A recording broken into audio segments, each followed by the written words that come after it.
Hello, my name is Marcus. I'm the compiler of a collection of therapy quotes entitled 1001 Windmills of the Mind, a collection of advanced self-help quotes taken from what's often called the psychodynamic or the psychoanalytic perspective, which long ago, as I understand, is referred to by some, perhaps many, as philosophical medicine and narrative medicine. The idea being that narrative makes us understand time. If we can understand time, then we can understand that the past is the past. And the present is the present. As mentioned in the last video, the baby doesn't understand time, and if there's trauma there in his brain, okay, called the baby's brain at that time, is not going to understand time. So it's timeless, infinite, forever, no time. Now, what does the child need? Need a mother's love. He's in pain. What do babies do? Reach for mother. But the trauma is mother hurt the baby, and he's in pain, but he has no sense of time, so he doesn't remember the mother hurt him. All he knows is he's in pain, which drives him to reach for mother. He has a need for safety. He has a need for mother. So the pain means his need is not met. So he understands the pain, and he understands that he needs mother, and that's it. So this is an infinite, insatiable, forever thing. Because there's no time in that brain. The baby never says to himself, "Oh, that's okay. Sometimes mother was okay. Sometimes mother wasn't around. Oh, I can handle this confusion." No, the baby cannot. He has no sense of time. Number one, plus no sense of an ego to understand that mother can be disappointed. Number two, so he needs a safe, secure attachment style. If he doesn't get it, he receives what's famously known as attachment trauma. Relational trauma, developmental trauma, strain trauma, weaning trauma, interpersonal trauma, okay, ambient trauma, take your pick. So this is too much for the child, and now he's cursed with this. He's jinxed or cursed or fated. The cards he's dealt, this neural wiring, human connections lead to neural connections. Interpersonal leads to interpsychic. That's his curse. That's his jinx. That he had to set him this memory. Okay, he records it. Implicit memory, procedural memory. The body knows, the unconscious knows, the shadow self knows, the unknown self knows, the hidden self knows. Okay, the one who walks with you knows. Everything about you that you don't know, called the double self. The double self knows, or the shadow self knows. Okay, if someone's living your life, you know nothing about himself, kind of thing. So this is known procedurally, implicitly.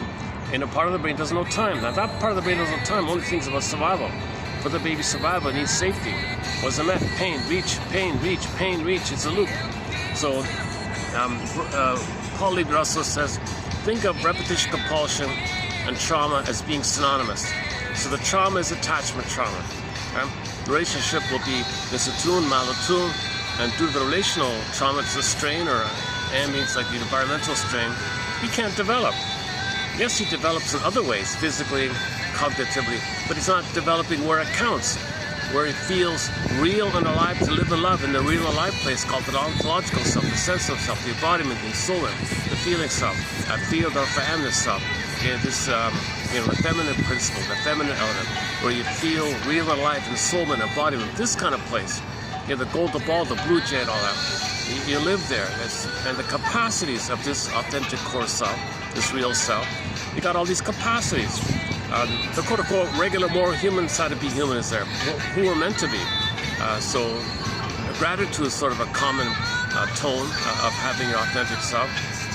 You have a presence about you, so you have an esteem and an identity and a presence that there's a mistake, you can admit a mistake. I feel badly about that, is I do so. A loss, oh, I felt a loss, you can do so. Pleasure, oh, I can accept pleasure. Intimacy, sure. As person-to-person relating. I statements you can share and communicate and grow and discover. Curiosity will be maintained, and a whole long list of capacities of the real self. The idea of meaning is that when you express what's unique about you, there's your meaning of pleasure and path of heart, the blue jay idea. So we're meant to live from this place of being in the present. You understand time is the present. Now, if that feeling self, okay, that embodiment is frozen, and your energy is devoted to this circuit, in the survival brain, a circuit, and the baby thinks mother's a monster, and then has to make up a goddess to compensate, but it's really tied to the, he has this either-or mentality now to deal with the situation. babies never blame the mother. They always blame, whatever happens with the baby, he always blames himself, for sure. He must see the mother's good for survival, so whatever wrong is going on, it's his fault. He's wrong. He's in debt. He's due guilt, unconscious guilt. So he's cursed albatross right off the bat. So he's weighted down with this called unconscious guilt, the labyrinth of the guilt complex. So the memory is that survival brain, which doesn't know time. Just like monitor lizards and iguanas and chameleons and salamanders and all those creatures, they don't know time. That part of the brain in us, okay, the spine, the tip of the spine, the brainstem, the amygdala, all that whole system, automatic nervous system, it doesn't know time likewise. So trauma's there, it's just always on. It's just permanent hyper fear, permanent hyper alert, anger, and it can be revved up in the sympathetic mode or shut down in the parasympathetic mode. I'm not too sure about that kind of thing. But the physiological side of trauma, I'm not really up on, really. I'm not a doctor, a physiologist, professor like that. I only have a BA, keep that in mind. Disclaimer times 1,000. I'm the compiler of the codes. I find codes, share, discuss it. It's my process to learn as well. Okay, so the opening premise is if the baby does receive one of these traumas, okay, including weaning trauma, including circumcision trauma, including birth trauma, including prenatal trauma, and so on, babies have a huge shock. Babies need a continuous paradise with the mother, and most mothers, for one reason, there's a whole long list of old cunning tales. Man, oh man, the most recent one was how did it go again? The mother saw the baby. You look like him. You look like your dad, not me. I hate you. I hate him. I hate you. You remind me of him. I hate him. So I hate you. That's so sad stuff, right? There's a whole long list of why a mother might kind of reject the baby. Not openly say it, but inwardly, emotionally, be disappointed, kind of thing. One woman even blamed the baby. Can you believe it? One woman even blamed the baby because she felt badly. A woman felt badly for allowing the baby to be circumcised, and she felt badly and blamed the baby. Your fault, baby, made me feel this way. I hate you for me. Can you believe it? So this is mothers have in trauma that mentation in the babyhood time, which we have all the time, and the mother's traumatized. She has it too. So it's like a magic mirror. It's at the same time on different levels, condense and flip-flop and shape-shift and morph. There's no kind of normal logic like that. So it's not logical for the mother to allow the baby to be traumatized. She feels badly afterwards. Baby comes back to her and blames the baby for feeling bad. Now she hates the baby because she thinks the baby's the cause of feeling badly. So she hates the baby for causing that. Mother doesn't understand time. She's blotting out things. Because she can't feel anything on her side. So she found a way to blame the baby to deal with the pain that she feels of betraying her own baby. Blames the baby. Baby, I blame you for making me betray you. Really, mother? I made you betray me? Well, how did I do that? Oh, shut up, baby. See what I'm talking about? That's another recent old cunning tale. Okay, there's a pain so utter it swallows substance up. There's a pain so utter it swallows substance up. Then the baby goes into a swoon. So the baby trusts the mother. His soul gets pulled down, substance swallowed up. Then the mercy is the swoon called endorphins, or the pin under the collar. Under the collar, the emotional body goes flat. Kind of thing. Okay, baby had a great hope. Back to Miss Dickinson. A great hope fell. You heard no noise. The wreckage was within. O cunning tale that let no witness it. Like that. That woman sounds like a bully, right? Like that's what the bully personality pattern will do that a lot, right? They'll project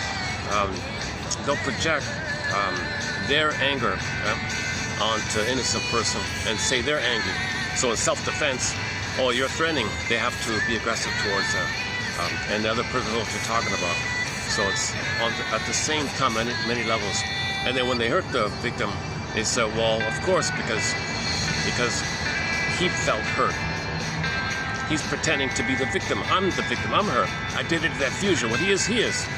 So you can flip things around like that. Double talk, double think, flip-flopping, right? So the bully, so let's say after the bully hurts the victim or something, Okay, he identifies with the victim. I've been victimized by you, and says the victim is the bully. Now he's going to attack the one, and he flips it around again. Oh, you're aggressive towards me. Now I have self-defense, like that. And then so he shames somebody, hates them at the same time. So this is a magic mirror in the mind. This is a chameleon survival mentality of the mind. The baby's a survival, but he's got to flip-flop and lie like crazy, flip-flop like crazy. And so people were very traumatized very early on, and then go on to develop one of the stinger personality patterns. Okay, like the bully pattern, or like the covert bully pattern. Okay, the passive-aggressive bully pattern called Iago, called the Iago personality pattern. The passive-aggressive bully called Iago. Okay, so they're kind of behind the scenes like that, and they use over-bullies as proxies for them, so they're more hidden like that. And they spread rumors around against others. All the various narcissistic types will commonly use pathological lying for their grandiosity, feel important, feel center stage, and get their narcissistic supply needs met. And in the narcissistic topic, there's not only the over cookie cutter ones, the dime a dozen you see all the time. Okay, center stage, lack of empathy, don't care for you, always tough. Okay, still operating from the place of a baby, nursing, one with the breast should serve the baby. Baby center stage still needs to be fed, frozen, transfers that, overlays that sense onto the world, and sees the world from that frozen place where the mother failed him, so the world fails him. But he's entitled to receive. He's angry, he wants to coerce the world to give him supply called narcissistic supply as a symbolic substitute for maternal supply missing. So he's demanding like that. So there's the overt aggressive type like that. But you also have variations like the Don Juan. Okay, so the Don Juan variation of the narcissistic pattern is they're repeating how the heart can't be with the body. So they're repeating them. So when there's trauma, you repeat. So in trauma, the heart couldn't be with the body. So you reach, hoping to have the heart with the body, but the person present in your mother, the past, can't undo the past, change the past, and you're going to repeat it again. So you're just repeating it. You got the passive-aggressive narcissist. Okay? So that's the whole topic on that one. So their aggression is more by what they don't do. They dawdle and don't follow through, misleading information, vague, confusion, make you wait, stuff like that. Little things to annoy others. And there's a whole we have a whole topic on passive aggressiveness. Okay, passive aggressive narcissist, the clinging vine narcissist, the turtle narcissist.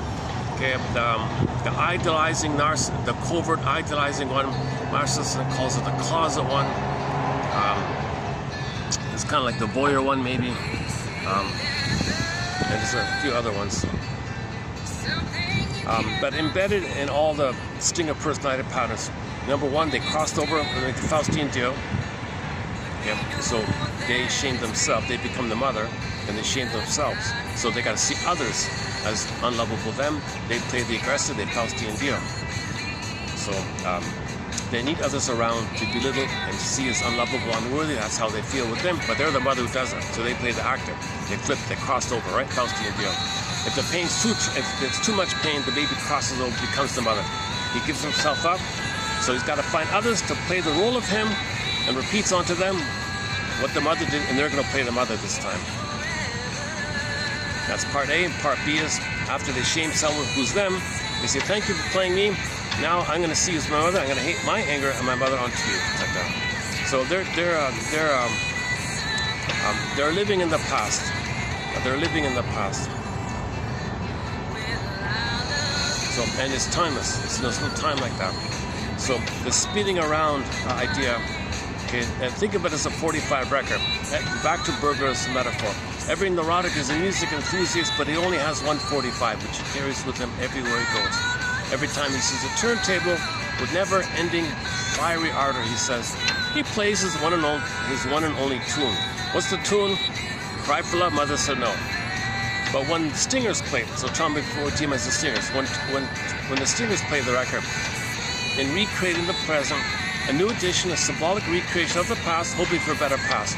All dysfunction, all repetition compulsions, hoping to get a better outcome for the past. To get mother's love in the past, they get a secure attachment. They should have received the past, and then resume development so they can have their identity, their golden ball, the blue didn't get it. They want development, they want love, they want detachment, they want the connection, they want to develop. So you repeat for a better outcome. You have to have some kind of hope. It's diluted, but we don't want to know. We don't want to know this. So the cortex provides cover, provides camouflage and flim-flammery of beliefs and excuses because we got to maintain the hope. Without the hope, what's the hope? The baby's reaching. Mother, I come out of the womb here. I'm coming out of the womb here. I've got a hope, a great hope. A great hope fell. That's what he's repeating. Great hope fell. Mother, I got a great hope to be there. No time. So got to repeat the great hope. Repeat the great hope. He's got to repeat the great hope. So the cortex says, doesn't make you aware that somebody in the present, or something in the present is going to be more than the past, who's going to give you the better outcome of the past. You don't want to know this kind of. It's too confusing. So you just make some excuse. So psychobab, what are you talking about? You know what you're talking about. And you go on and on like that. One second. Well, as usual, there'll be a few interruptions in the heart here. One second. Got some. Let's wait for this to pass here. Hold on a second.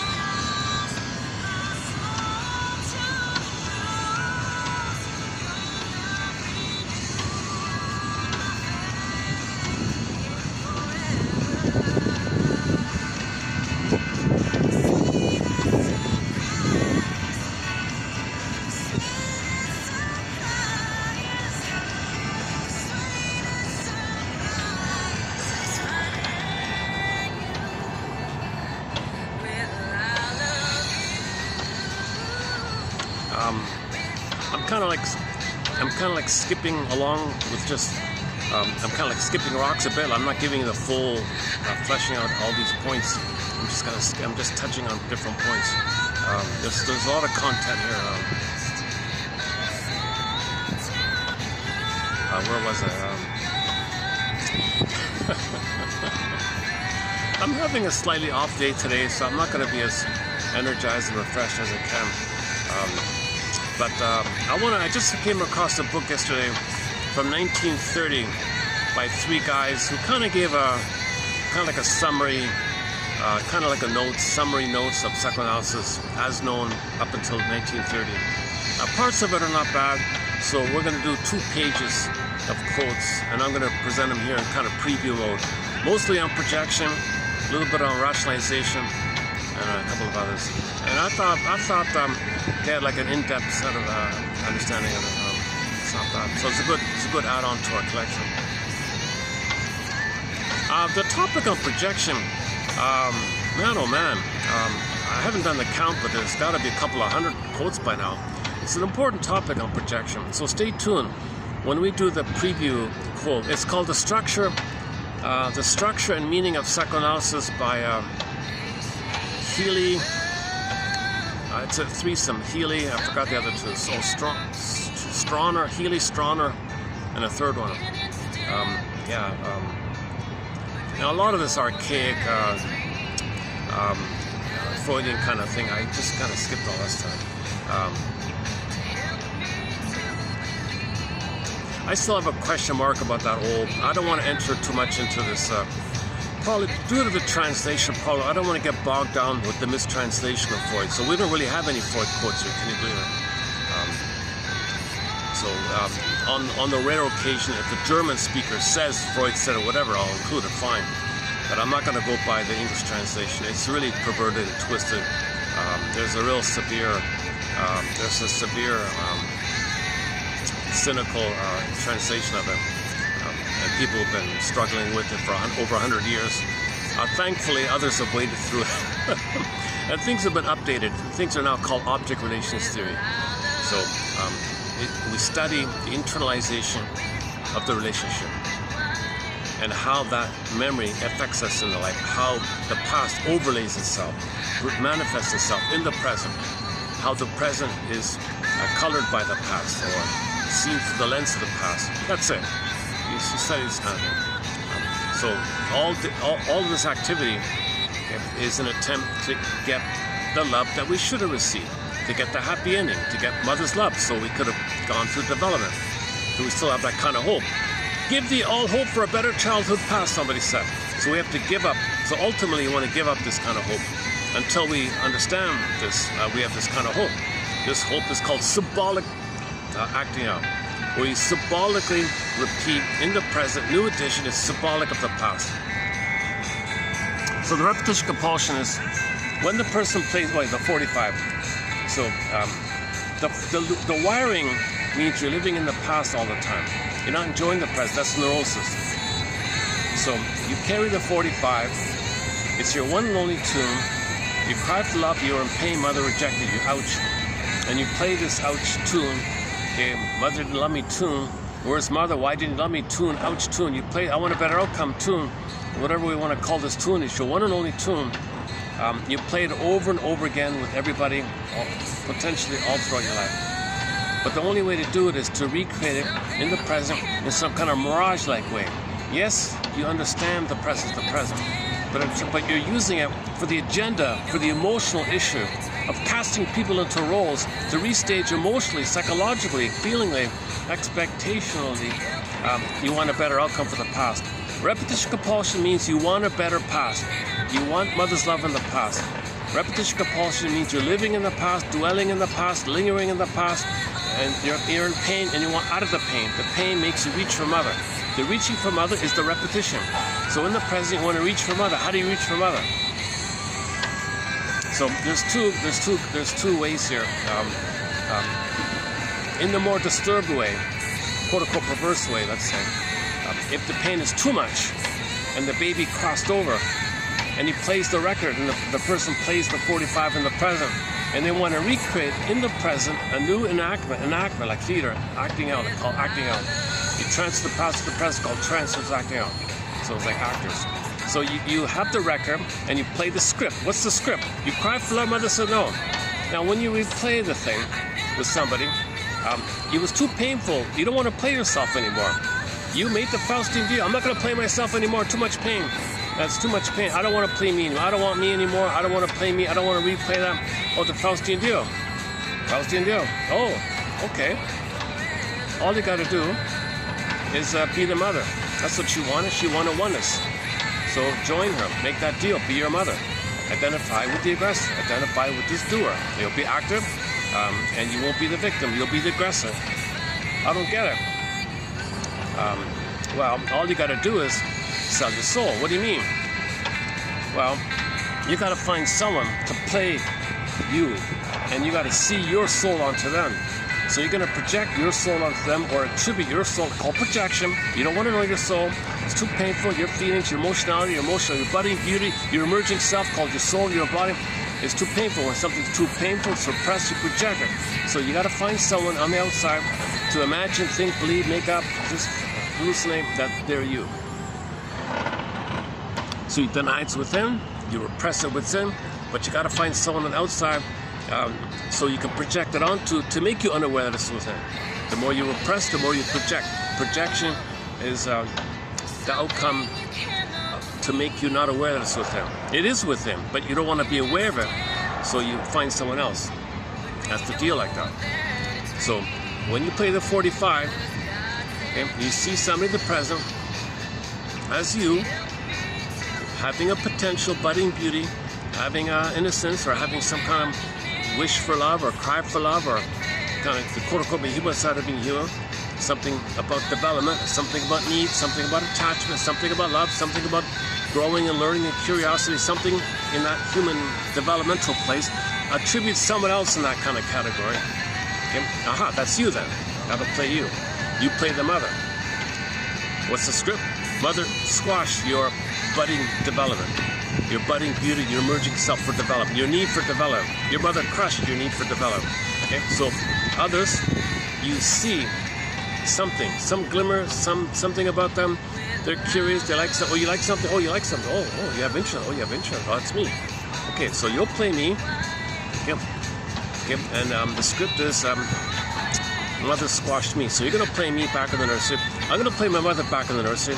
It's on the record. It's on the 45. It's my one and only tune. This is the script. So I'm gonna reenact in the present, hoping for a better past. So you're gonna play me crying for love. You're gonna play me wanting development, wanting self-activation, wanting real growth, wanting human development. I mean, the quote-unquote human side of being human, called emotional development, psychological development, emotional development, where you feel real life. You're gonna play all that. You're gonna play the live and love, who we're meant to be stuff.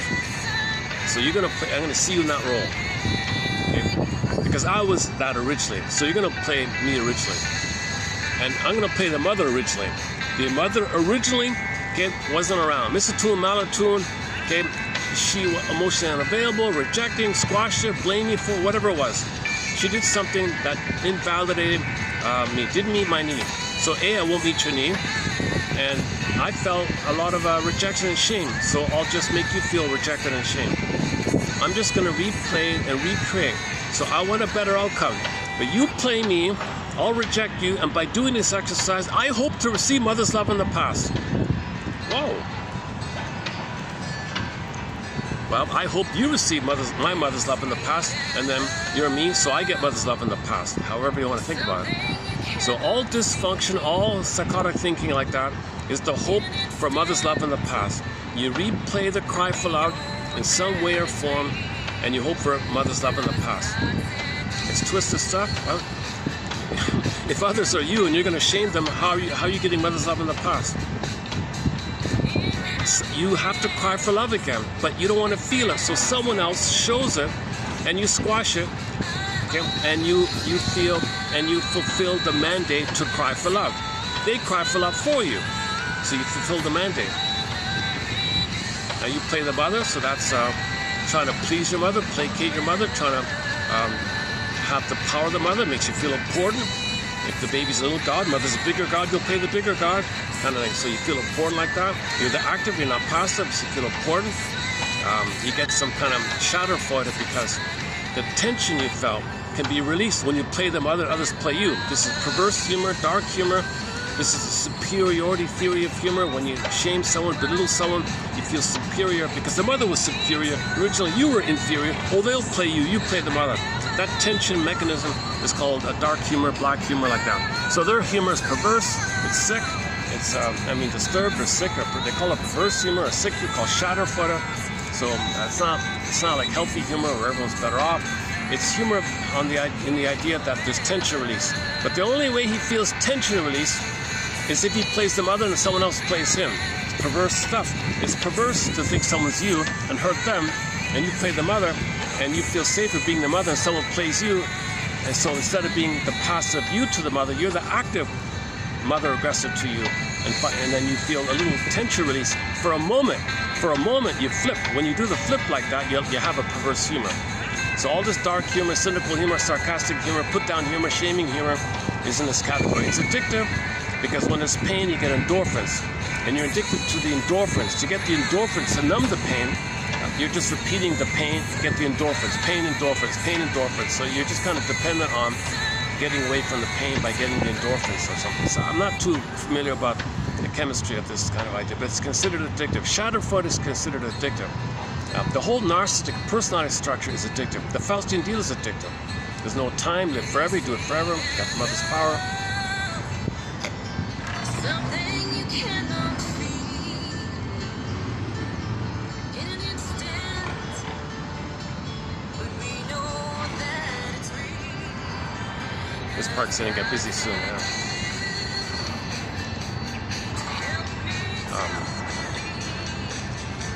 Okay, how are we doing here?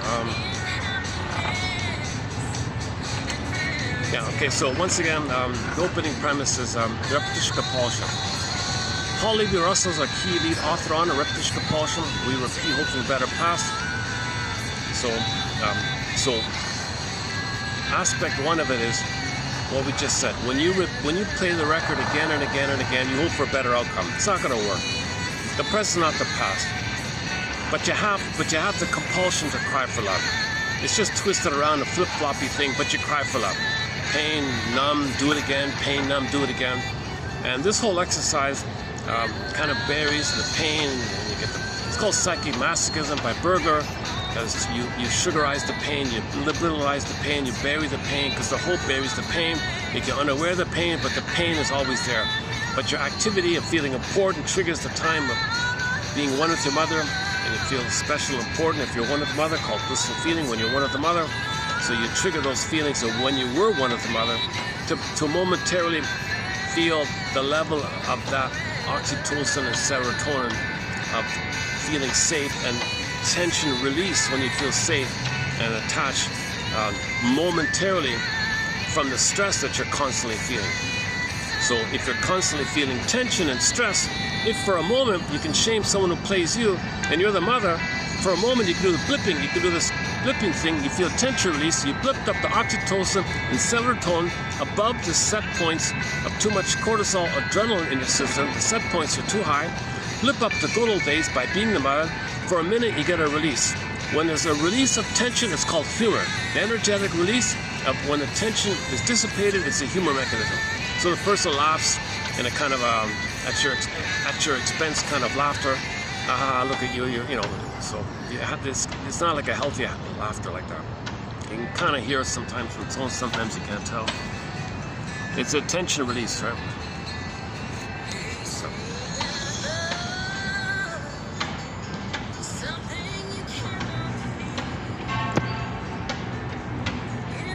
The other kind of humor is tension release. You're trying to work out a puzzle or something, a little confused, and you get the answer, oh, I feel release. So everyone's better off like that. Now, if the traumas, the other way the 45 works is, if the traumas post 18 months, the narcissistic phase, the bubble narcissistic phase, and you're in that rapprochement phase between 18 months and 36 months roughly, you're still yourself, but no one supported you in your curiosity to find out your interest, to individuate, to have your full psychological birth. So you're kind of in that middle zone like that. The stingers have given up on development. They crossed over. They're playing little God all the time. If the trauma's between 18 months and 36 months, so they're still on the original kind of childlike place, then when they play the 45 record, they don't play the mother. They play themselves, the victim, passive child, and coax others, see others, self-fulfilling prophecy, interact in a way, misuse the situation, create it, orchestrate, uncannily see it, choose it, wrench it, twist it, fit it, somehow make it happen that they're gonna reject you, your curiosity, your interest, your development. It's painful, but it's not your identity. It's just about, it's disappointment. The stingers is just too painful. The clingers is disappointment. So they're always disappointed, poor me, disappointed. So they play themselves and see others as the rejecting mother. And they'll only be attracted to the mother who will reject because they're repeating what's on the script. And the hope is to get a better outcome for the past. So it's considered maybe a little better off, developmentally speaking. You're not hurting others, it's considered more benign, but you're not growing, you're not happy. You're just like a child who keeps trying and fails. You never finish projects, you don't know what you like, no one supports you, no one coaches you, no one accepts your development. Or the stinger mode, they don't bother anymore. They're just too addicted, they're too high on playing infantile God, shaming it, so they're just addicted to cynicism. Cynicism gratifies this godlike mentality. So they're just too addicted, called narcissism is addictive. Okay, narcissism is named after the Greek word narke and narkao, both mean a narcotic, drug-like. So the ancient Greeks knew this psychology, that the child was abused by the mother or pulled away from the mother, or didn't have a mother, or weaning trauma, or something. If something disturbed happened with the kid, and he ended up with that personality, then that personality, okay, was called narcissism after the flower, narke.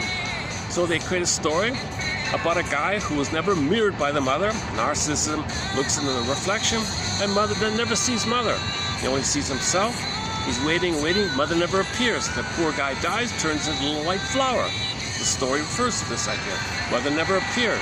He can't be himself and leave the mirage-like oneness that all babies think is just them. One, they never got. Mother never saw him. Not just about looking at him, but meeting his needs. Mother never held him and soothed him and saw him and recognized him. So he can recognize there's a mother who saw him. He was seen by a mother, at least like differentiation. Beginning, he thinks he owns the mother. So that's why narcissists think everything is symbolic, best, and they own it. They don't emotionally care about others because they think others are things. It's utilitarian relationship with the world. They have a utilitarian material relationship with the world. Everything's a thing that should serve them. So the narcissists, the ancient Greeks knew this with that story.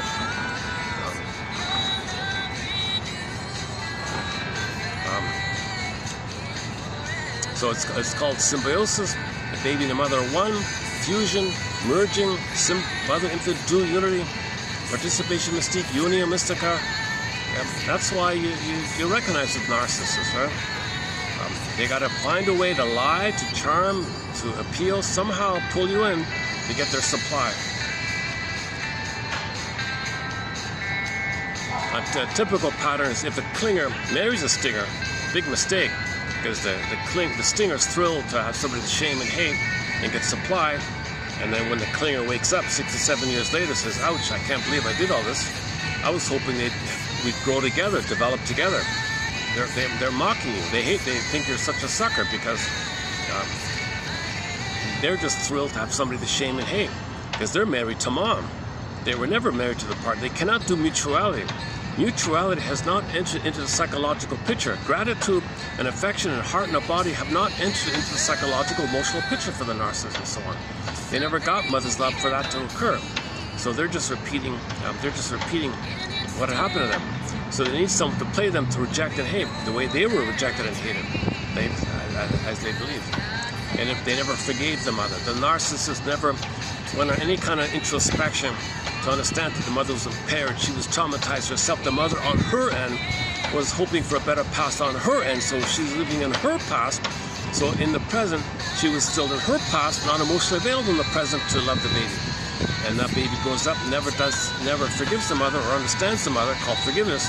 And they were just too swept up in the pain to not have any kind of thoughts about it. When there's too much pain, you don't think too much, right?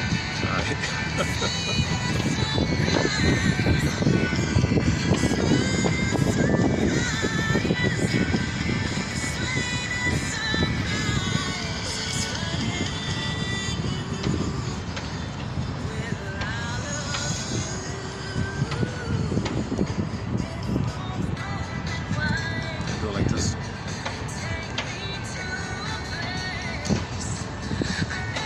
So this 45 record, the passive and active, the benign is the passive, you play the passive child, you see others are rejecting. Now when the clingers and the pleasers and all that, when they play the record, they're not too worried about their identity. There's still some esteem, some sense of identity. It's just not fully blossomed. The budding is still there. But it's wounded. It's like a damaged little flower, and they want support to blossom like that. And it hurts, and they do it again like that. Now, under immense stress, the clingers can regress to the stinger, and you see that sometimes in the show I Married Joan by Joan Stevens. What's her name again? Joan Davis, the actress Joan Davis, playing a sitcom character called Joan Stevens, right? She was normally the childlike one. But when she was really upset, she would go to the stinger one. You can see it sometimes, but she would go back to a regular one.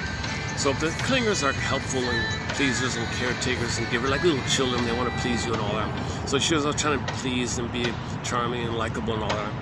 But and she would recreate. So she'd try something, she'd create a mess, and the husband playing the substitute mother would have to clean it up and all that. So she doesn't know why this is happening. She's jinxed like this. Now you could argue that the husband kind of enjoyed this feeling important, seeing the wife suffer like this.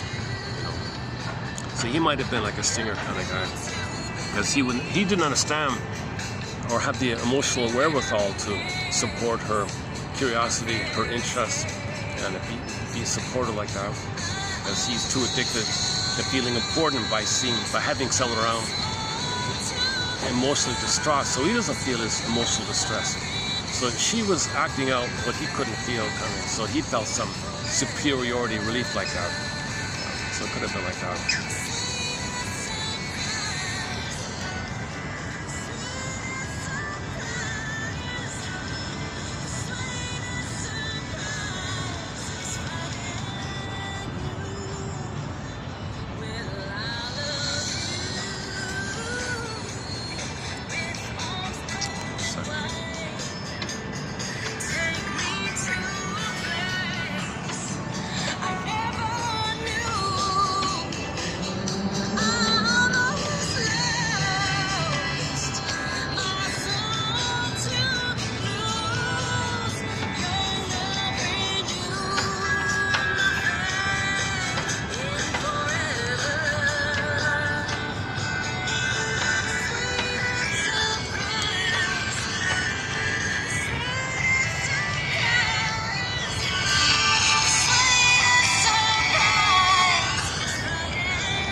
Is it too loud? Can you hear me okay? Let's lower it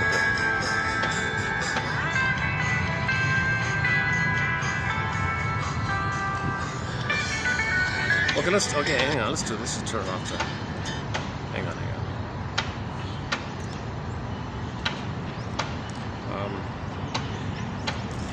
Okay, let's where are we? I'm a little distracted. Maybe I should change my chair here.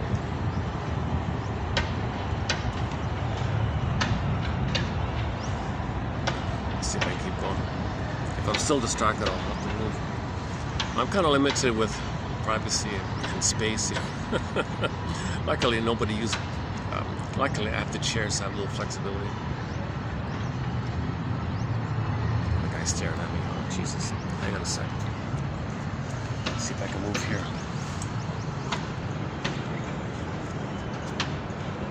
It's the same old, I don't know.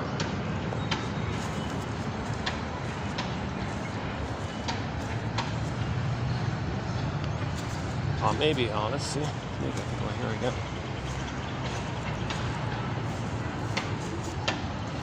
It's kind of, yeah, maybe I can do it here.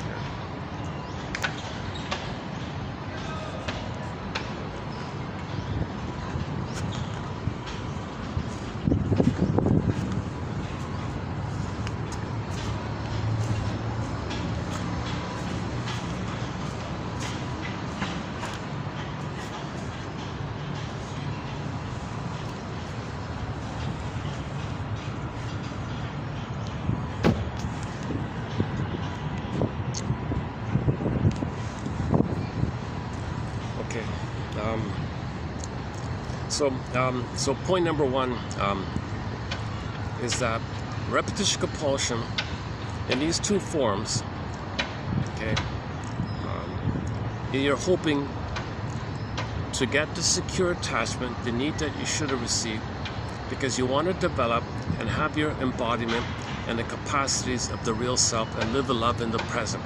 So you enjoy the present, you love the present, okay.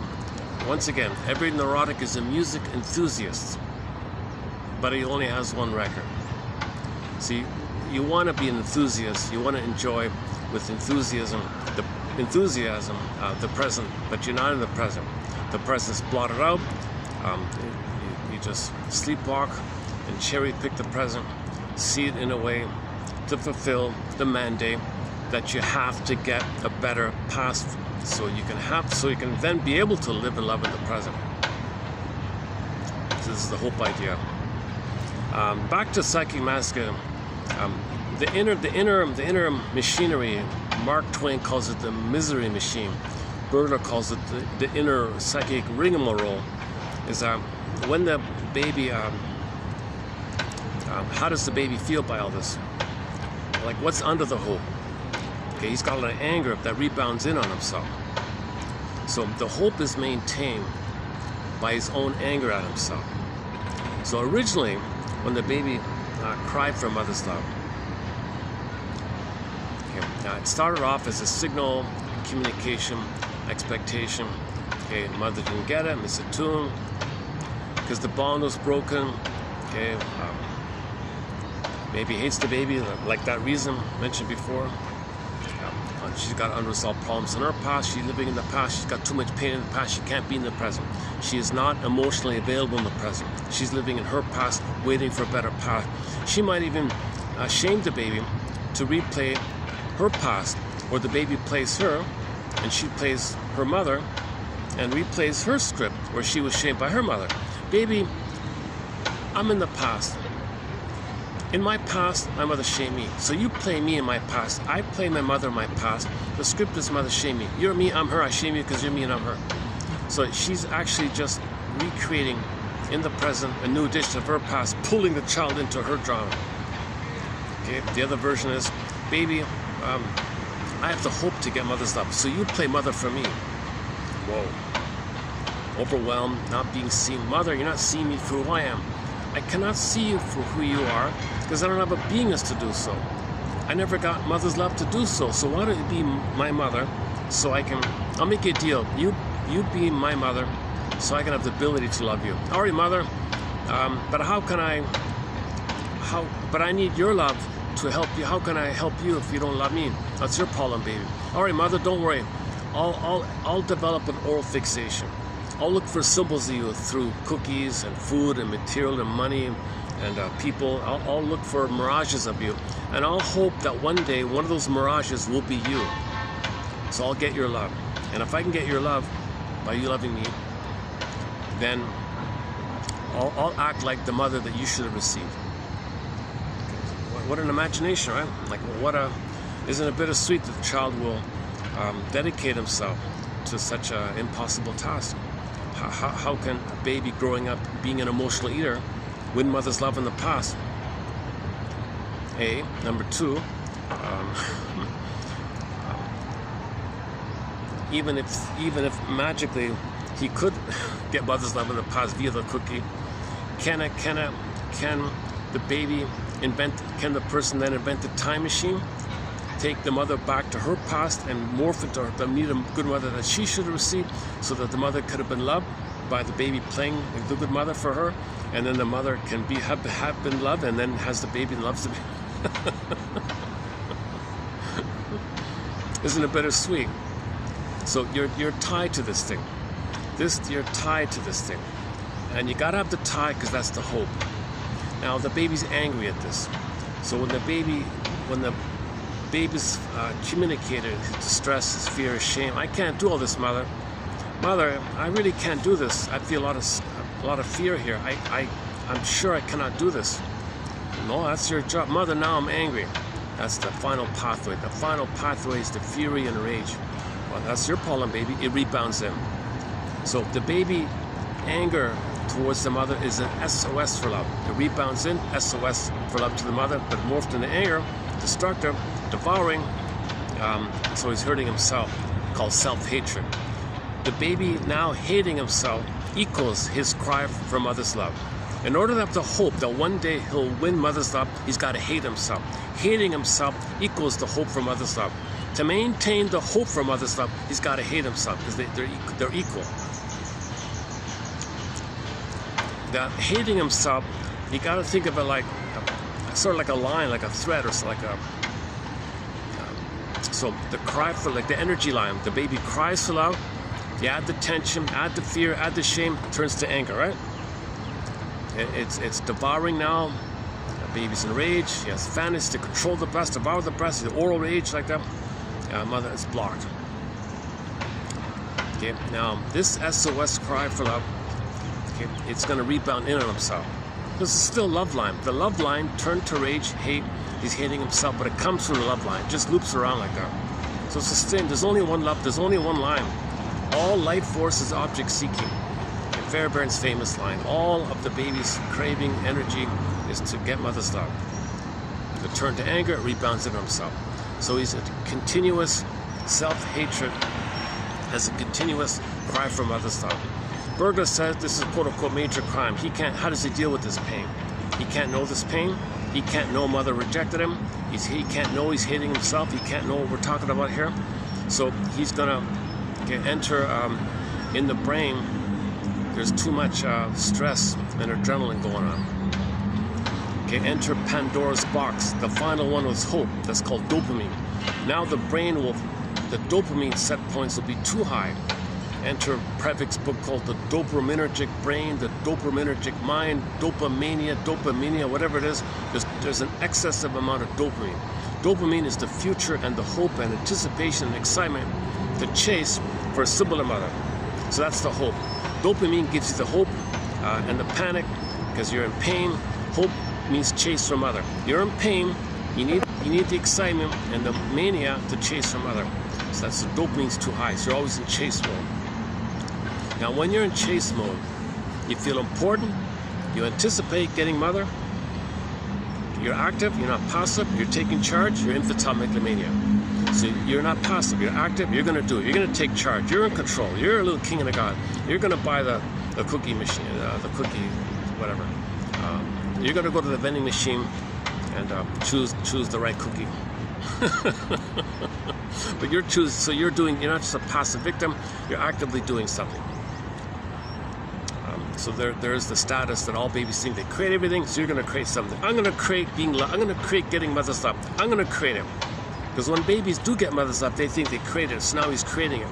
So now there's the excitement like that. So he's preserving his original hope mode of getting mother's love. This pursuit has two parts. The infantile megalomania part, feeling like a king, feeling like an active king and a god, autocratic, autonomous agent like this.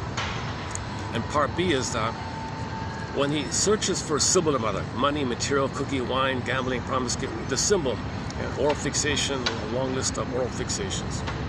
When he chooses one of these oral fixations, okay, mostly these things function as an ersatz self-object, according to Ullman and Paul, or a symbolic breast mother. You're trying to trigger yourself. These ersatz self-objects functions as ATMs, addictive trigger mechanisms. You're trying to trigger yourself. For the good old days of when you did have mother, when you were one with the mother, that's what we do when we're in pain. We regress. Enter the joke. We spend the first 9 months of life trying to get out of the womb, and the rest of our lives trying to get back in, or trying to trigger up the feelings that you had back then. So that's to get out of the pain. It's only a blipping phenomenon. So this is what Bergler means by the sugarization, or the libidinalization, or the pleasurization, or the quote-unquote rescue station, or the quote-unquote pseudo-activity, pseudo-aggression, or quote-unquote rescue station, or quote-unquote confession of the lesser crime. So the major crime was you're hating yourself, crying for mother's love. So you confess to the lesser crime of the dopaminergic chase hope. This chase hope buries or sugarizes or sugarcoats. So you're sugarcoating the pain. The chase sugarcoats the pain. This dynamic of sugarcoating the pain is called psychic masochism, because it makes you unaware that you're tied at you didn't mourn that mother did this to you. You didn't admit the greatest hurt of all, mother failed me. Mother was hoping for a better pass on her end. You didn't admit that from your perception as a baby, mother died at birth and she was seen by you as a wicked queen, like in the Snow White story. Yeah, all these fairy tales have this common motif, a very common, one of the most common motifs, maybe a basic motif, maybe why fairy tales exist, because the good mother dies at birth. When the baby's born and he's pulled away, ripped away, or something happens, that'll do it. The baby sees the mother as a condensation image of his rage, and his rage puts into a monster of the id. If he's enraged, mother's enraged. He wants to receive, mother wants to gobble him up.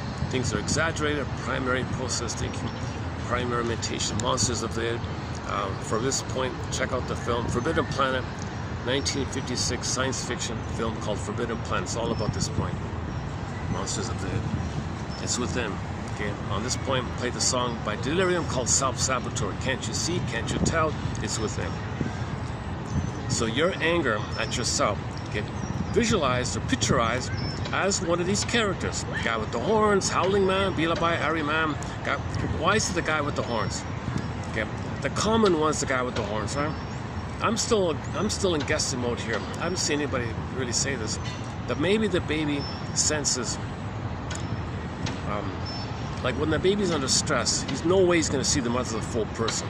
He's focused on the breast. And if he's very stressed, he's focused on the nipple. Now maybe the baby can sense two different nipples, but not two different breasts. So one breast, two nipples. Okay, one face, two eyes. Maybe condenses all together. Now the mother had the same thing, so she got a monster of the id based on that. He's developing a monster of the id based on his experience. He put the two monsters of the id.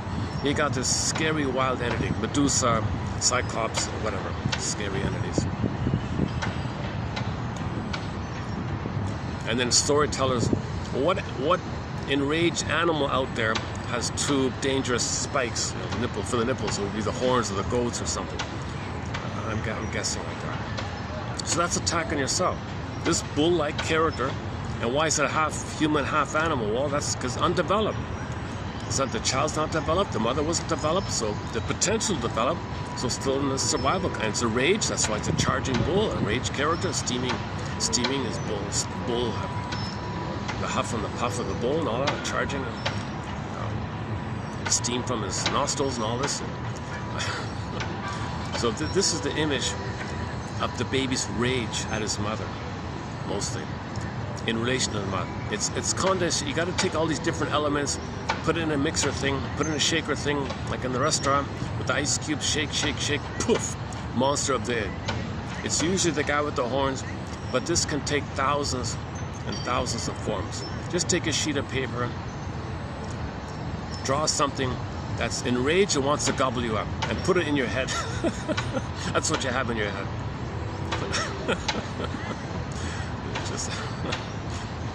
The theory is the baby thinks in images, it's pre-verbal, the baby doesn't speak, so it's imaginal, it's called these little elements, makes little pictures or something, and myths and fairy tales are quote for this. Myths, fairy tales, religious stories, and the dreams, dreams, like night dreams when you wake up, what you remember, all come from this primary mentation world. So dreams, actually these guys here, this book, this 1930 book by Healy and Company, they have a huge section on dreams. I haven't really looked into it. They say like dreams is like they create like a theater thing. It has like a real economy to it. You gotta, you communicate something in reverse. It's very economical. You can't say it one way, so flip it, say it in reverse, so it's economical. It's called reaction formation. Things can condense, things can morph, that can be that can be that. Things can be upside down.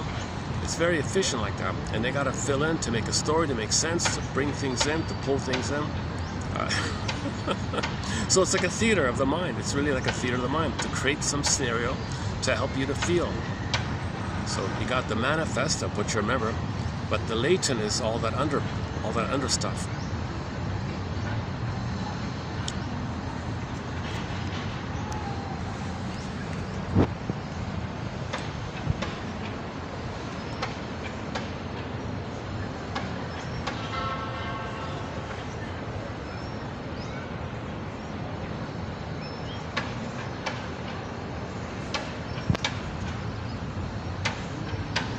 Yeah, they don't hear me. I see they're talking. There's a group talking at full normal volume. I don't hear them, right? I don't hear them. I can see them talking. Yeah, I've tested it already. It's a interesting setup. There's so much noise all around that people near me I don't really hear people. Okay, enough of that. All right. Can I do it like this? God, I'm a little lazy today. Okay, kind of leave. I'm not too. I'm not in full presentation mode here.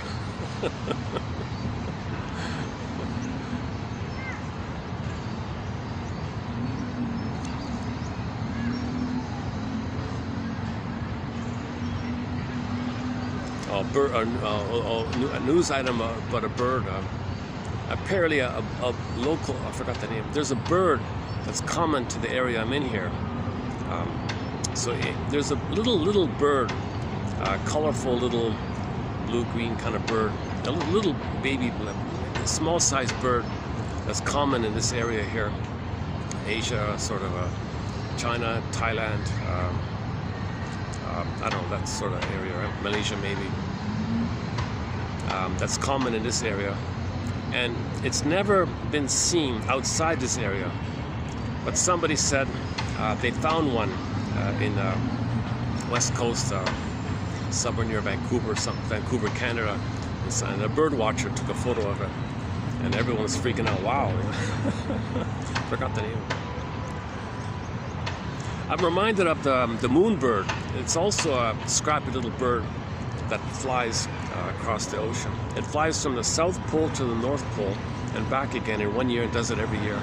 The moonbird. And this little bird can fly from pole to pole, and he knows where his food is.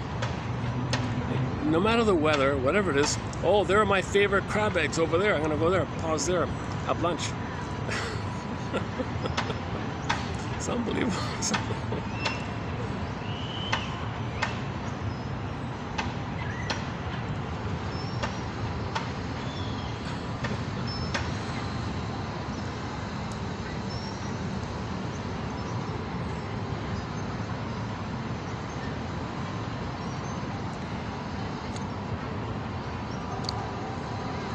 Yes, I think it applies to me.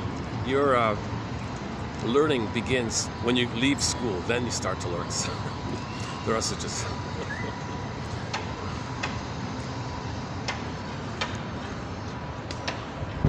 Where are we? So in conclusion, oral fixation is symbolic acting out. Via unconscious association, you got to search for a similar mother. So you think in terms could be sweetness and comfort and soothing. So you find things in that area. Money's the main one.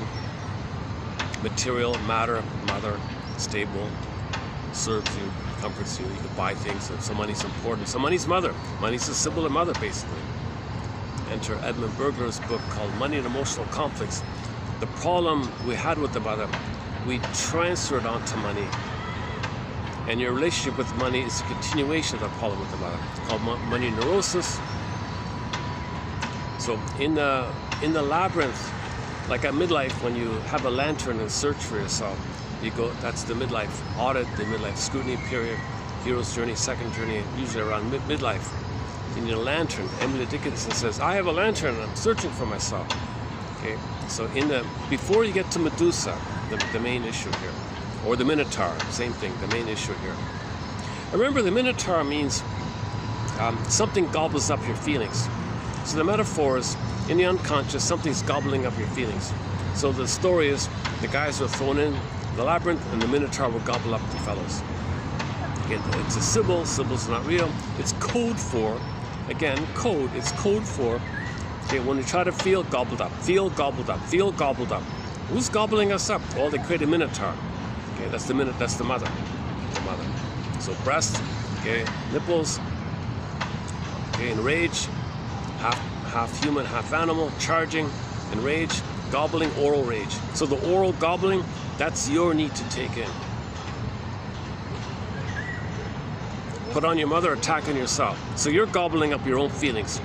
Back to delirium. Can't you see? You are your own worst enemy. The name of the song. So it's our need. Or attack on ourselves, or hurting ourselves.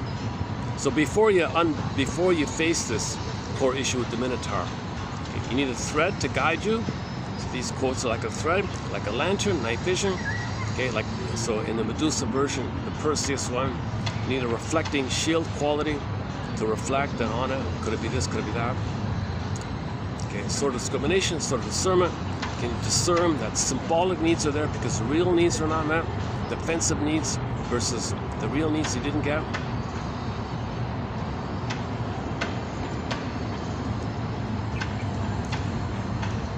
What's the other one? There's the third one.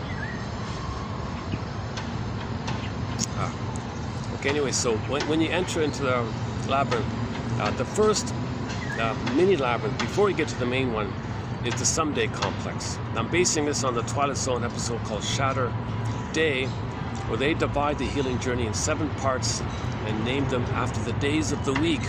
Someday, Moan Day, Doomsday, Wound Day, Thorn Day, Free Day, Shatter Day. It takes me 20 hours to run through the whole thing. Interesting stuff. Anyways, in the Someday one, that's the someday. You know, if I repeat, I'll get mother's love in the past. Someday, if I eat a cookie, I'll get mother's sweetness in the past. Now, the other version of the someday is, with the Faustian one is, if I shame others who play me, mother will apologize, give me the love. Someday. Now, branched off in the someday, oral fixations, we got 10 so alcohol, smoking, gambling, and promiscuity, and so on. We got the attitudes idea. Any jungleism is going to be in there as well. Jungleism ideas is going to be in there.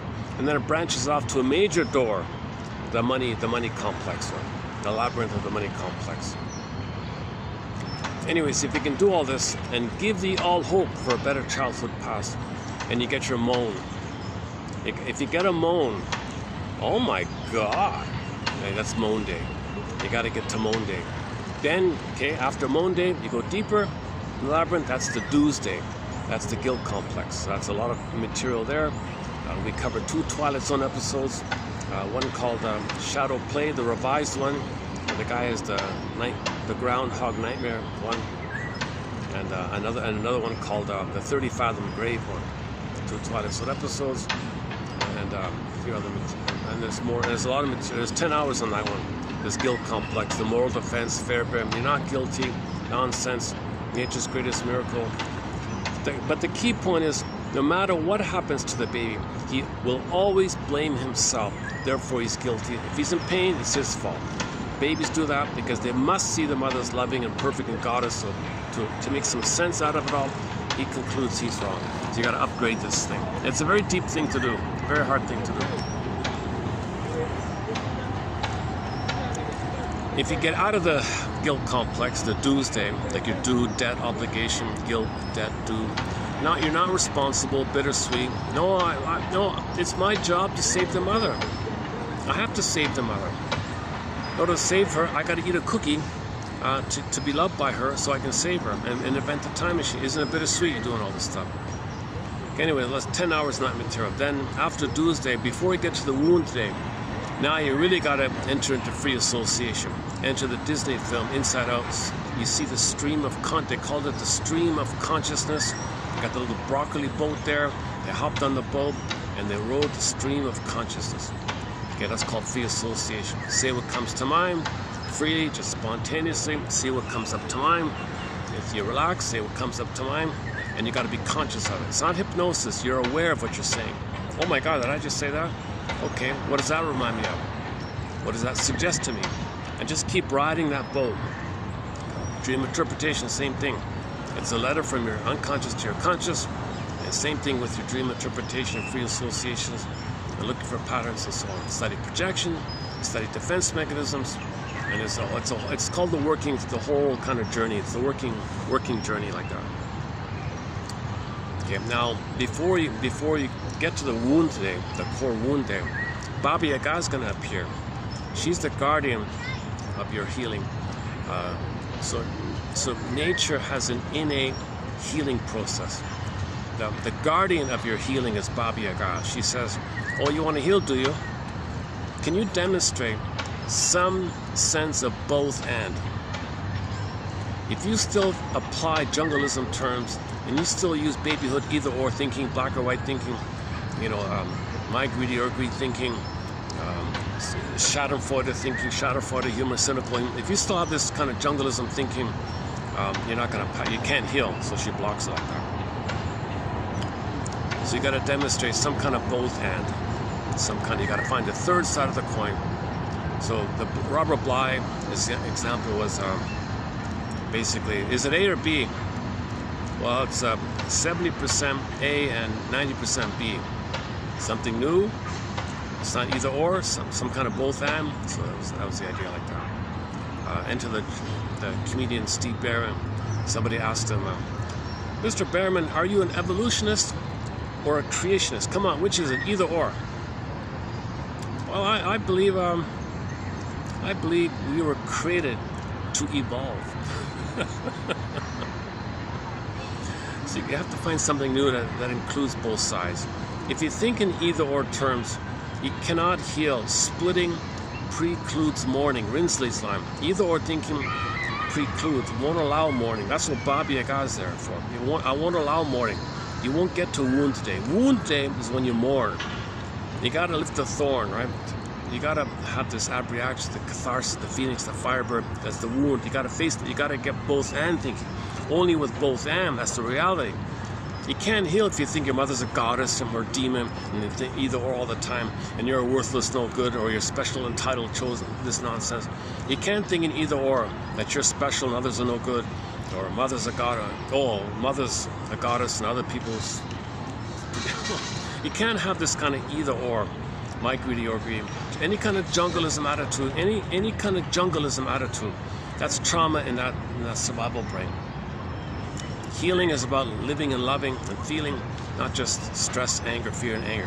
So back to Disney film. So in trauma, joy and sadness got zooped away, and then fear and anger popped up at the console. Okay, fear is always bouncing up and down. He gets overwhelmed. Anger pops up. Anger takes over. Flames popping up in rage like that. So you want joy and sadness to come back. Joy and sadness represents the feeling self, the loving self. Joy is like the blue jay. Joy runs the console. Bluebird, the serene, inexhaustible fullness of being. Joy represents the animating feeling of having your beingness, your embodiment is joy, the blue jay. Sadness is kind of around because if there are losses, you need sadness to have, you need an eye to be able to admit a sadness. All of the joy for which you pray is 100 tears away, the lesson of the film. So sadness had to run the console to let joy come back. In the sequel, same general pattern. So joy and sadness got zooped away, and then at the console, okay, you had all other survival mentality. Okay, envy and ennui, and anxiety is the old fear. Anxiety was old fears always coming up to you, viscerally, sensationally. What was the other one? Embarrassment for shame. So again, at the end of the film, joy and sadness came back, right?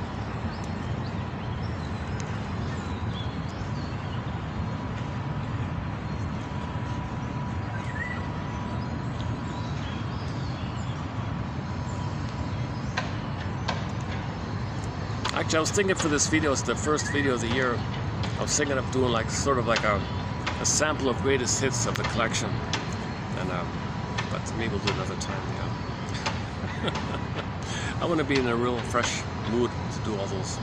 I got a lot of great quotes there. They deserve fresh energy for that one. So I was thinking in the future I might post some compilation highlights of the collection here. So we have well over 10,000 quotes. I want to put out some sampler videos at some point.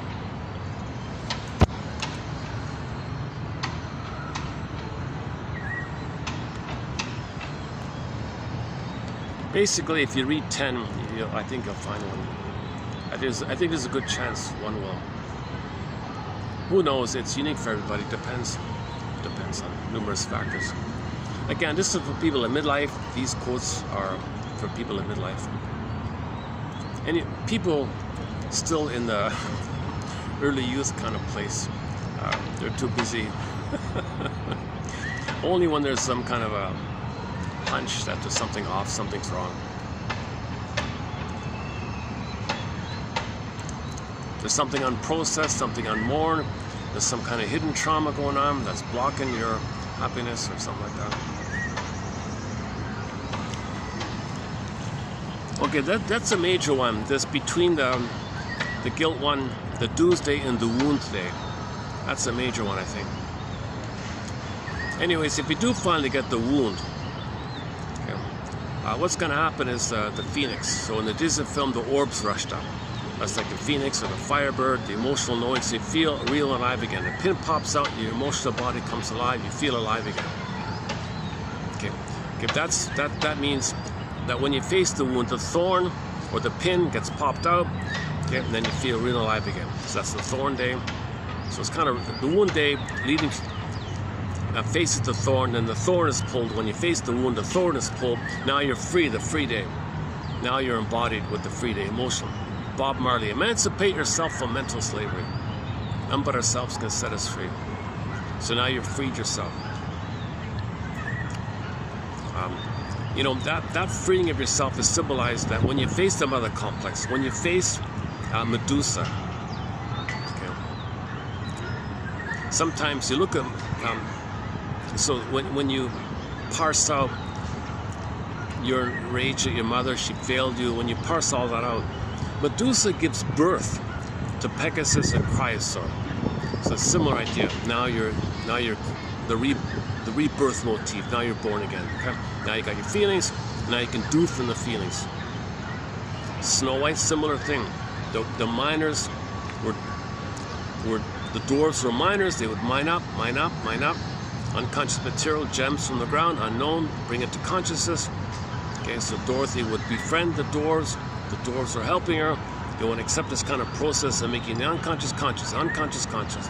And when you do so, at some point, when you can do from the feeling, that's the kiss idea. The prince is the masculine, meaning do. When you can now do from the feeling, that moment is the kiss. Now you can do from the feeling. Now you wake up. She wakes up. So she's born again, kind of. This motif is represented in numerous ways. This rebirth motif.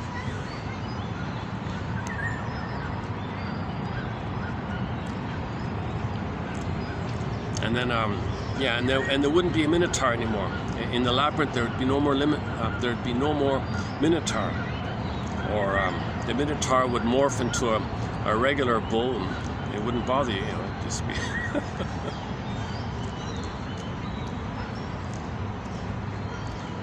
Or there'd be a something useful. So the minotaur would morph into some kind of something that accepts your feelings. So the minotaur would be like would morph into Virginia Satir. Your feelings are welcome. I allow your feelings. You're allowed to have these feelings. Oh, thanks, Mrs. Satir. Play the song Virginia on our soundtrack.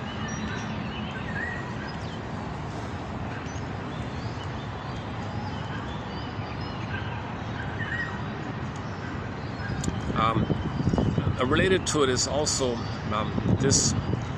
Now you can accept and resume development, whereby in the present, when you make healthy choices, you now feel okay to do so.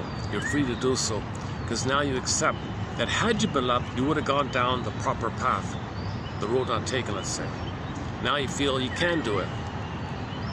So when you face that, now it's okay to make healthy choices.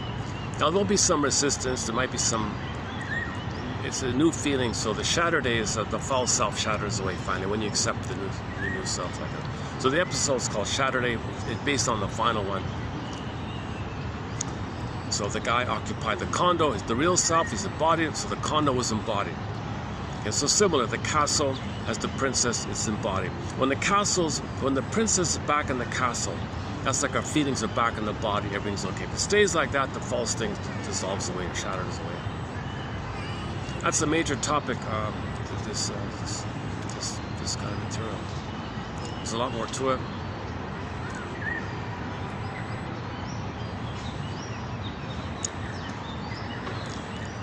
Now, all during this labyrinth work, there are like a good dozen defense mechanisms, at least. Identification to aggressor, key one, projection, okay, coaxing people into roles called projective identification. The economy one, where you can't know it, so you say it in reverse. If there's severe trauma, you gotta understand the double think magic mirror in the mind, hollow mirror. Like if somebody's always in survival mode, they got this magic mirror in the mind. This magic mirror in the mind, Rothstein describes it as some kind of amalgam between the different mentations. So from primary to secondary, and then from secondary to primary, you amalgamate these two lines of consciousness, and poof, magic mirror. Now the person can say, catch me if you can, now you see me, now you don't. You can never call them out or anything. They can always find a way to shame you, you're wrong, passive aggressive. So they're very attuned to your sensitivity, so they can consult on your wound and blame you. What's wrong with you? Why are you upset? Very passive aggressive, very psychologically aggressive, or overly aggressive, or set it up to be psychological, to make you foolish, so they can have justified to be overly aggressive. They have this magic mirror in the mind. It's called the BPD Amalgam by Rothstein, an underappreciated author. He's got a lot of great stuff. James Gottstein, Thomas Ogden, a lot of other guys. Masterson sort of our lead. Berger, Masterson, Karen Horney. Oh yeah, yesterday, last video, we posted a good quote from Karen Horney about the Peer Gynt story. It was a good one, about narcissism, Peer Gynt. So yeah, she says that the narcissists, since they have no beingness, they'll play ducks and drakes, so they'll play ducks and drakes with values easily. So they'll lie, no ethics, morality.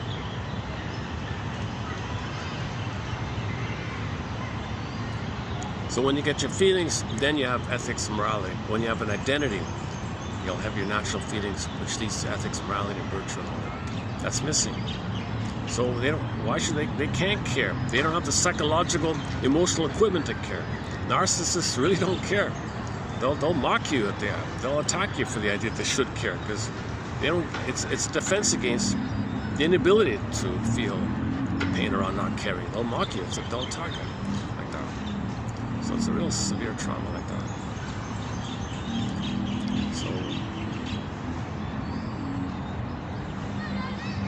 So like somebody said, it behooves homo traumacus to study traumas. We all have to be traumatologists. We all have to engage in trauma studies. Study 10 minutes. Bly says study it for 10 minutes a day. Forgive psychology for its jargon. Study of the soul, psyche, soulology, to study up. Now when we say psychology, we mean analytic stuff. We don't mean trite, fluffy, erroneous, misleading, quote-unquote, academic stuff, which is designed to red herring you away from the real stuff. So you're better off reading, good self-help books as a good starting point. The Enneagram is a good place to start. Codependency material, narcissistic material, and then move to the more analytic kind of ideas. And people are can't do that, and they regress to New Age thinking. That's just the wish for blissful union with the breast. They want to be reunited with the symbiosis, and that's all they think about. And so New Age thinking is a regression to the quote-unquote basic biological situation, which was failed. They didn't get the basic needs of the mother. They weren't held, no skin to skin, no mother, no lullaby from the mother, no singing, no loving gaze, it's called attunement, vibrational attunement, no vibrational, maternal vibrational attunement. That was missing. So New Age says, oh yeah, vibration, energy. So it makes you fantasize, so regressive to trigger it. So they want to trigger fantasy, what you need. You feel better if you can trigger it. If you're not moving forward, you're just using grandiose, feel important, feel special. Oh, I'm in touch with the vibrations in the sky, the attunement of the sky, quantum, and you make up poetic, scientific, poetic kind of phrases called New Age thinking, New Age jargon. You feel important with that. Special knowledge, only you know it, and all it does is trigger. It triggers the time when you were one with the mother, or you fantasize if you were one with the mother. You'd feel a little bit. Oh wow, it's amazing. So that's a regression. You still have the hope to get the oneness. Okay, and again, back to the quote: "Give thee all hope for a better childhood past." It's all about mourning when you identify that you didn't have a childhood past. So either you still keep trying to get it, hope, someday, or you say, oh, okay, I admit, I consent. I didn't like it, but I'll consent that it happened. I'll consent that it happened, that I didn't get a happy childhood. I'll consent. If you can consent, that's his phrase, if you can consent, like agree. I'm not saying okay, I'm saying okay, it happened.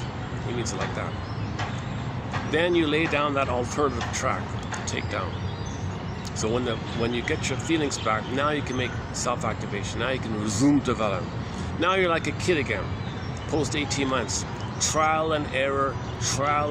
What do I like? What's my interest?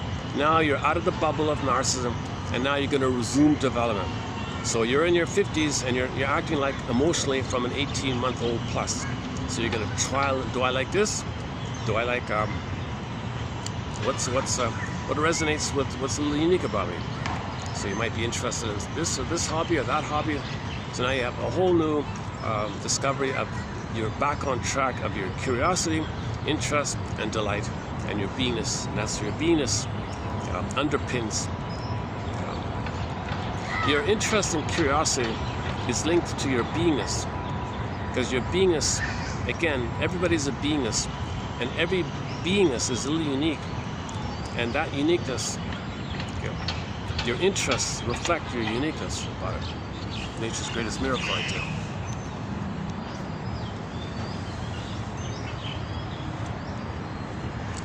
How are we doing here? Yeah, luckily the weather's kind of good today, yeah. It's good, a little breeze. All right, enough about the weather report.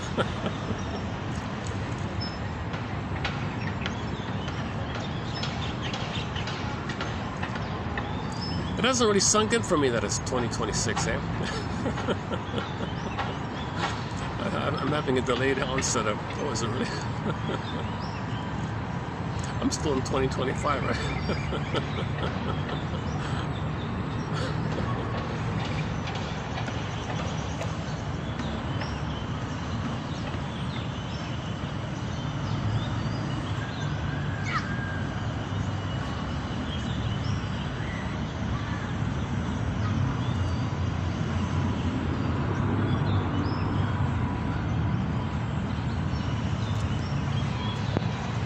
Okay, let me do a preview of these three people here. Healy, what's it again? Healy, Bronner, and Bowers. Okay, Bowers. Okay. So I want to do 2 pages of quotes from these guys from their 1930 book. So here's a 96-year-old book, huh? So this is mainly on projection. So, like Robert Bly says, forgive psychology for its jargon. Please forgive us. So this is a little bit dated in the language area, but it has it makes a few little points that hasn't been made by other people. Okay, first of all, projection is the means of bringing your repressed material to consciousness, right? So how do we know it's unconscious? Well, usually by the things you say, think, believe, accuse others of. That's how you know it's within. It's a mirror, it's a projection, you see it's within. Lawson calls it a mirror defense. Look in the mirror, oh, it's within. It's hard, just like how the camel can see the hump on the camel in front of him, but he can't see his own hump behind him. The camel cannot see his own hump, but the camel can see the hump on other people, so it's hard to see your own hump. Similar in the Aesop with the 2 bags, one in the back, one in the front. Projection is a defensive process whereby the ego, or the person, or the mind, or the psyche thrusts forth on the external world unconscious needs, feelings, and thoughts, which, if allowed to enter consciousness, would be painful for the person. So it's too painful to know whether you felt shame when mother didn't hold you, mother wasn't around, and you felt a lot of shame, you buried it. You're going to face that now? Anytime? Only with the caring witness. You're an adult now, you can handle it, but you need a caring witness to even admit it. So, oh yeah, back to the labyrinth. Before you get to the thorn day, Kirikou and the sorcerers, the thorn, you need a caring witness. You can't do it alone. I don't think so. So I haven't done him. I would first chance I get, play Joni Mitchell's song. Joni Mitchell's song, This Fight Tonight, made popular by Dan McCafferty. And I'll look around for them. Any analytic authors, any analytic people I can find. Thank goodness.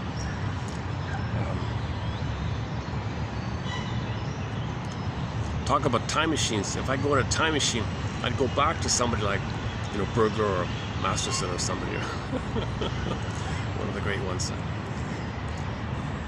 Projection is a defensive process. So defense means a psychic defense. See, we're in defense, right? Remember our own anger is attacking us? So we got to protect ourselves from ourselves. We got to defend against our own anger attacking ourselves. Our own cry for love turned to anger. It's attacking us, and we got to protect ourselves from ourselves. You got to protect me from myself. I'll play the song by Eli Sappi.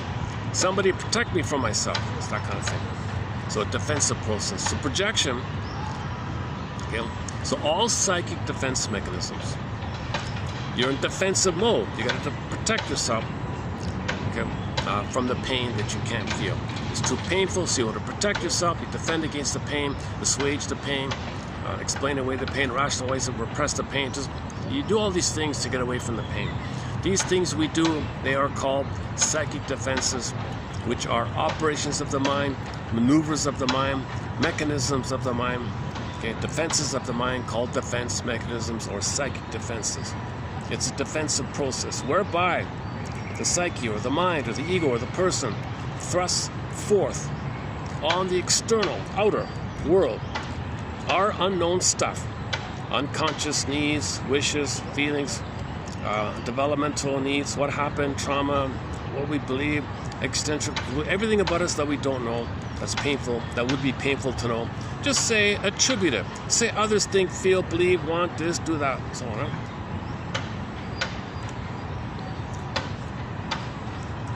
Okay, now I'm going to make an exception here. I don't know if they speak German, but Freud explains the dynamism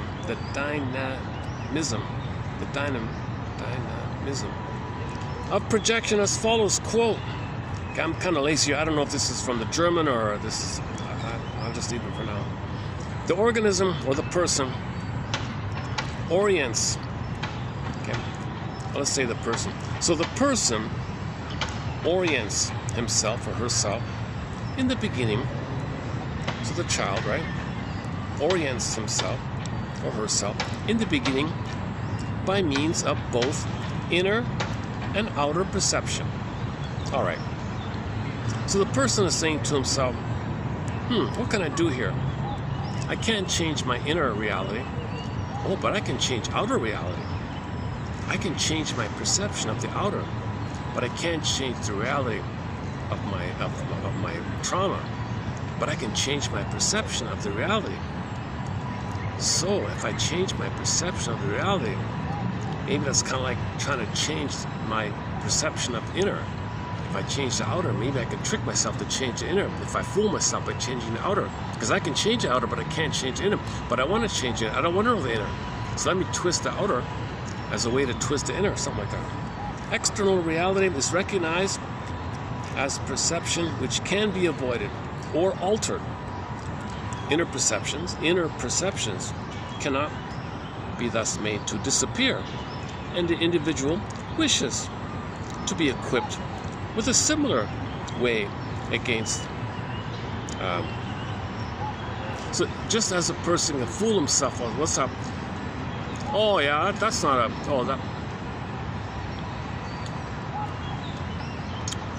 that tree, it's not that tall, that tree, that's a short tree. You can fool yourself, you can make it up that it's a short tree. I've seen taller, it's not a short tree, you can twist it or something. Don't you wish you could do this kind of twisting thing with yourself? That's what he means.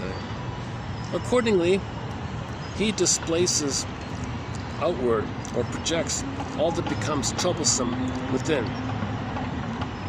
So if you project outwardly, you're saying it's no big deal with him. If you see it outwardly, you're doing like the tree thing.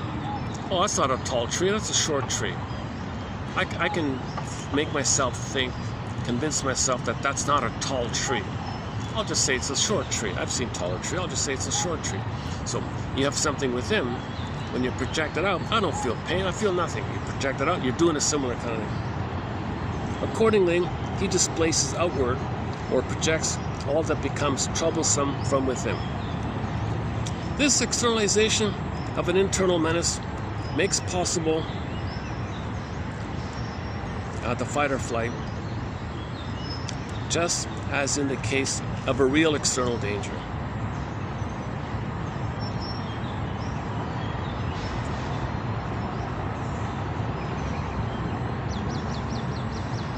Okay, so the inner, there's a fear response, a stress response. Put it out. Oh, there's stress response in the out. Hang on.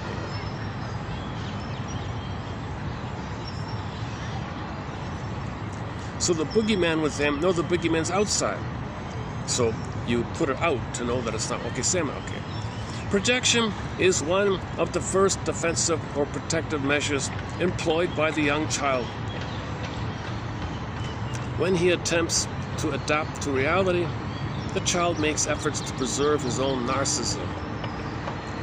So the child must protect his that's his only identity. He's a king God, makes everything happen. Okay. Otherwise, it's just too much shame. He's got to take refuge in the original belief that he's a king and a God. Otherwise, he feels too much shame. There's too much shame underneath. So he's got to protect the narcissism as a defense against the underlying shame. He's got to protect his narcissism. Narcissism is a defense against shame. His realization that omnipotence does not dwell within himself leads him to ascribe it to the persons His realization that omnipotence, he's a king and a god, right, does not dwell within him. Oh, so if he doesn't feel his narcissism, oh, I see. It'll lead him to ascribe it to the persons about him who minister to his desires and obey as he interprets it, his magic gestures and words. Thus, while relinquishing his own all-powerfulness, he projected onto other. Oh, that's a different point. Okay. So this is just about. So this is the golden projection, right? You need to idolize and say they're the king and a god, and then bask in the glory. This is a closet narcissism, right? This is Master Sin's closet narcissism. If you can no longer feel your special king and a god, you say others are it, and you bask by thinking they are it, you can covertly think you have it, called covert narcissism, or voyeur narcissism, or closet narcissism, or idolizing others narcissism.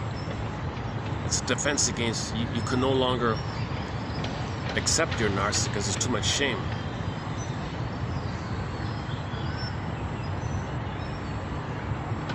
Okay, let me update that one. The ego yields to the id. Oh, the ego and the id, huh? So that's 103 years old now, that book, right? The ego, that essay. I remember when it was 100 years old, there was a big celebration. Oh, 100th birthday to the essay, Ego and the Id. The ego yields to the id. So the conscious yields to the unconscious, to the point of falsifying perceptions of the real world and of reshaping reality in harmony with unconscious tendencies. Yeah, so the pain, the unconscious is going to make the ego distort, twist, believe, fake in your thinking, believe something to meet the need of the what's the need that a cookie can be mother. So ego is gonna not know that, so it'll twist things. So the ego yields to the id. The unconscious is way more powerful. The more trauma there is, the more power and energy there is in the unconscious. The ego yields to the id, to the point of falsifying perceptions of the real world and of reshaping reality in harmony with what the id wants. So the puppet master says, all right, person, you don't see reality. Make up some camouflage, twist, don't see reality. Because I want to know that the cookie, I gotta believe that the cookie's possibly mother. You don't know it. You just say the cookie's on sale, good enough. Don't tell me about the chemicals or the coloring and the harm in it. Don't tell me anything about that. Just tell me it's on sale. Nothing wrong. What's the big deal? Good enough. Just give me some slogan. Give me some handy excuse thing to say, to believe. No big deal. What's wrong with you? Fine. Twist anything about reality. Don't ask me if I'm physically hungry or emotionally hungry. Don't do that. I'm emotionally hungry. Don't make the person aware that he's emotionally hungry, not physically hungry. No, we're emotionally hungry. Make him think he's physically hungry. Make him think he's physically hungry. Don't make him think he's emotionally hungry. Then he might interrupt it. I mean, the healing would be to strengthen the ego. Wait a minute. I'm not physically hungry. I'm emotionally hungry. Okay. So it's not a physical thing. Roger Gould, his book called Shrink Yourself. For more on that one. Projection thus resembles the paranoid process, which Alexander says is, quote, nothing else than a disavowal or falsification of inner and external reality. Alexander gives an instance of what he calls the paranoid mechanism, the projection of a conflict. A man with dishonest tendencies becomes tremendously concerned with keeping a close watch on others, customers, and employees to see that they don't rob his employer. A double projection is involved, the ego ideal and the repressed part of the personality are both externalized and the conflict fought through on the outside. Okay, so the ego ideal is to get mother's love, he's got to be perfect. I mean, so perfect he can heal the mother. This impossible standard. He puts this impossible standard onto others. No one is there. So they're always guilty, they're always wrong, they're always lying. They're not there, so he doesn't deal it with them. Plus, if he has a jungle mentality, they have a jungle mentality. They're no good, and they have a jungle mentality. So he projects his stuff onto others, and that's the paranoid mechanism, he says. Paranoid schizoid operating. Melanie Klein's paranoid schizoid mechanism.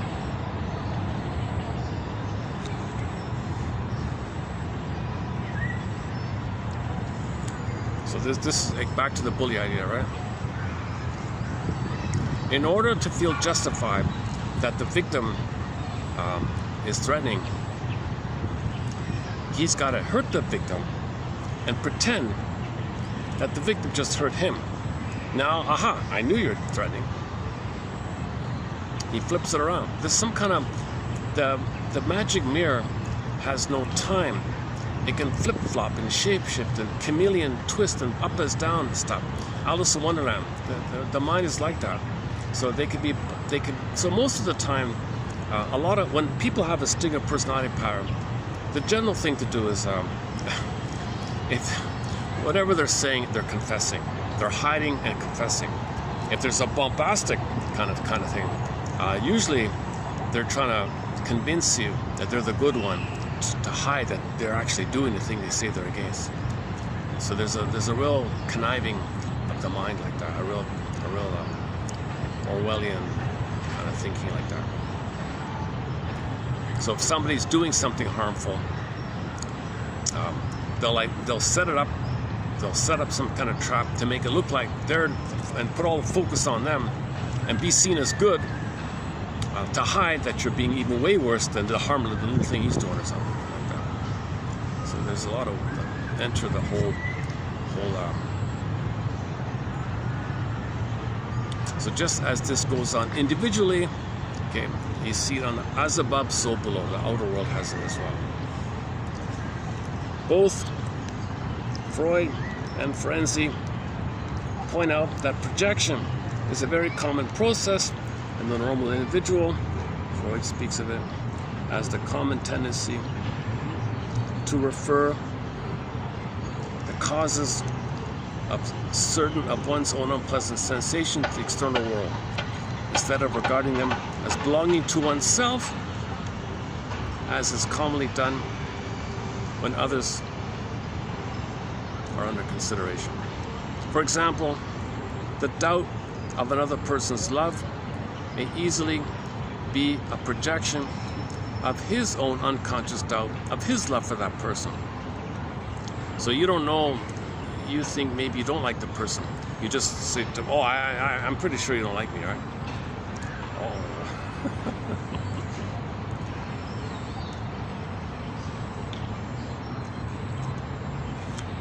The U2 arguments of children are cited by Freud as a good instance of normal projection, and as pointing also to its primitiveness as a defense mechanism. Dynamic. The making of the same reproach against someone else as a method of defending oneself. The making of the same reproach against someone else as a method of defending oneself has, he says, something undeniably automatic about it. Thus, projection is really a conscious, protective thought or fantasy regarding another, which acts as a cloak for unconscious thoughts, which are anxious to escape from criticism and consciousness.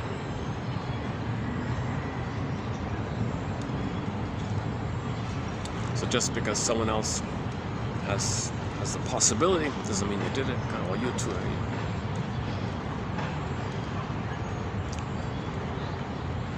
So,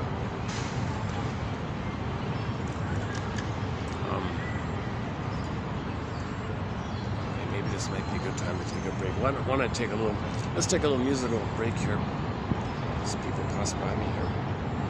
Hang on a second. What haven't we played in a while, eh?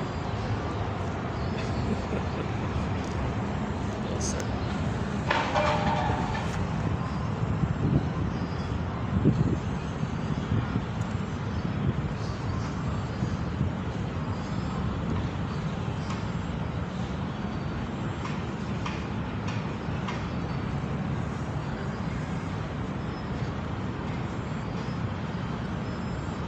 Well, we have a new song. What's our new song here? Hang on a sec. Where is it?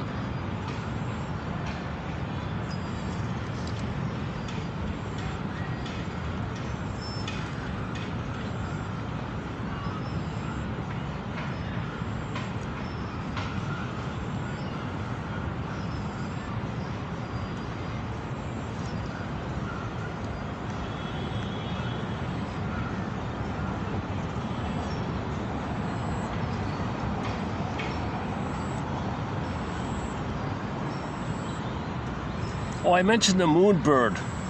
Okay, here's that song about the moon bird called Waiting for the Moon.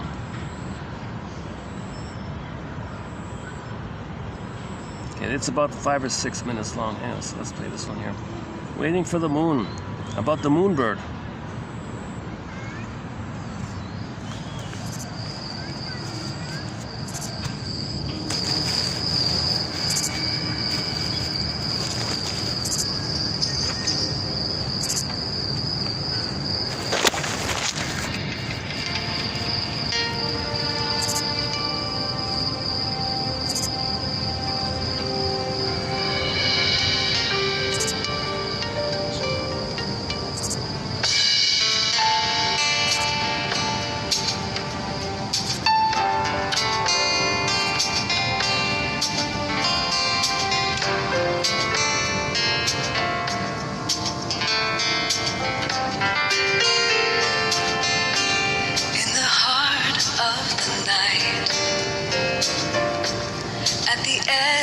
Of a wood, alone on a branch, there sits a bird, with his head turned to the side, one eye fixed on the sky, quiet as a breath.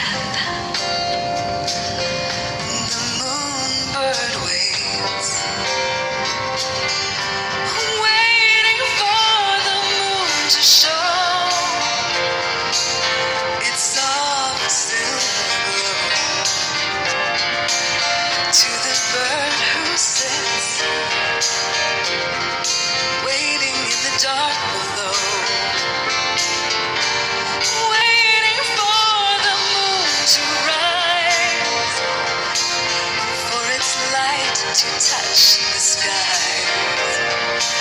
and fill the moonbird's eyes and its heart with delight.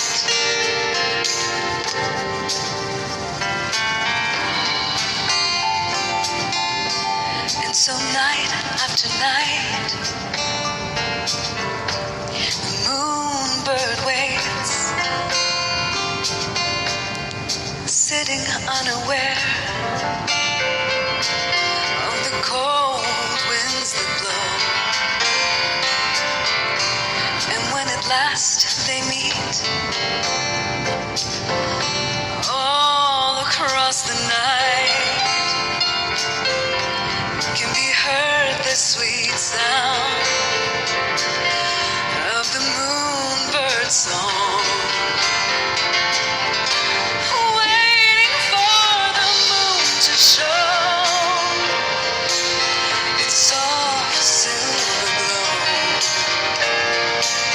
To the bird who sits, waiting in the dark below, waiting for the moon to rise, for its light to touch the sky, fill the moonbird's eyes and its heart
And check out the moonbird.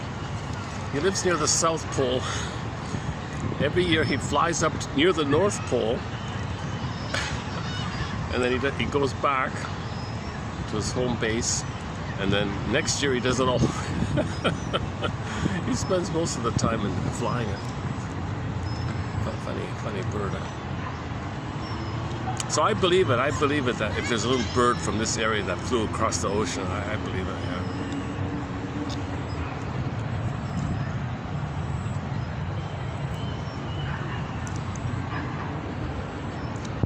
Yesterday, last time we talked about the albatross. Oh, here it is, waiting for the John, Adorni, and Dea. Oh, that's the thing there. So that was by a duet.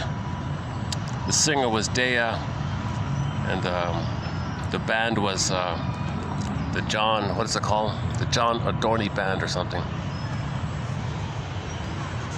I'm so familiar with them. Okay, let's continue here with this 1930 quote here.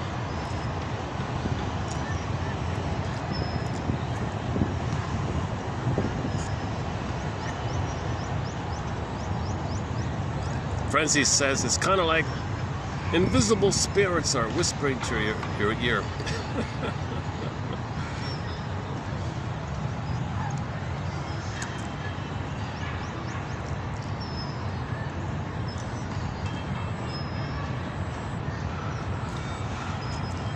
Yeah, so the common one is maybe the lady likes the guy, she's afraid to admit it. So then so as economy, reaction formation, she flips. I hate him. That's a threat to the love. She likes him. She says she hates him. Doesn't want to admit it. Or then she says, "Oh, you hate me." So the woman says, "Oh, you hate me, don't you?" It means she likes him, right? It could be like that.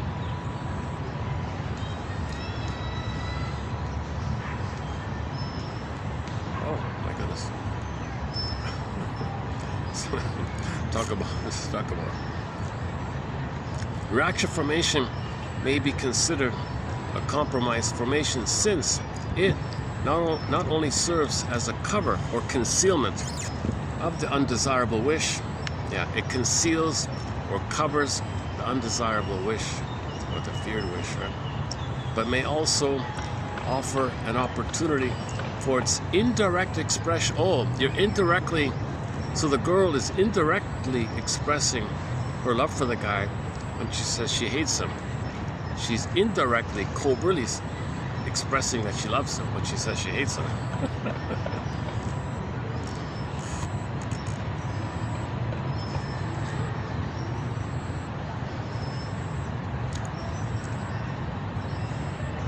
Rado points out that in the case of exaggerated tenderness of a mother for her child,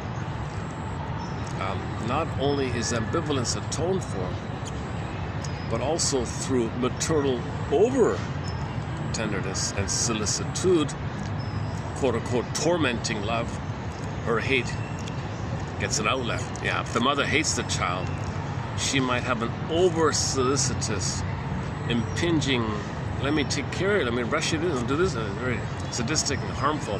Right? So that's the reaction formation.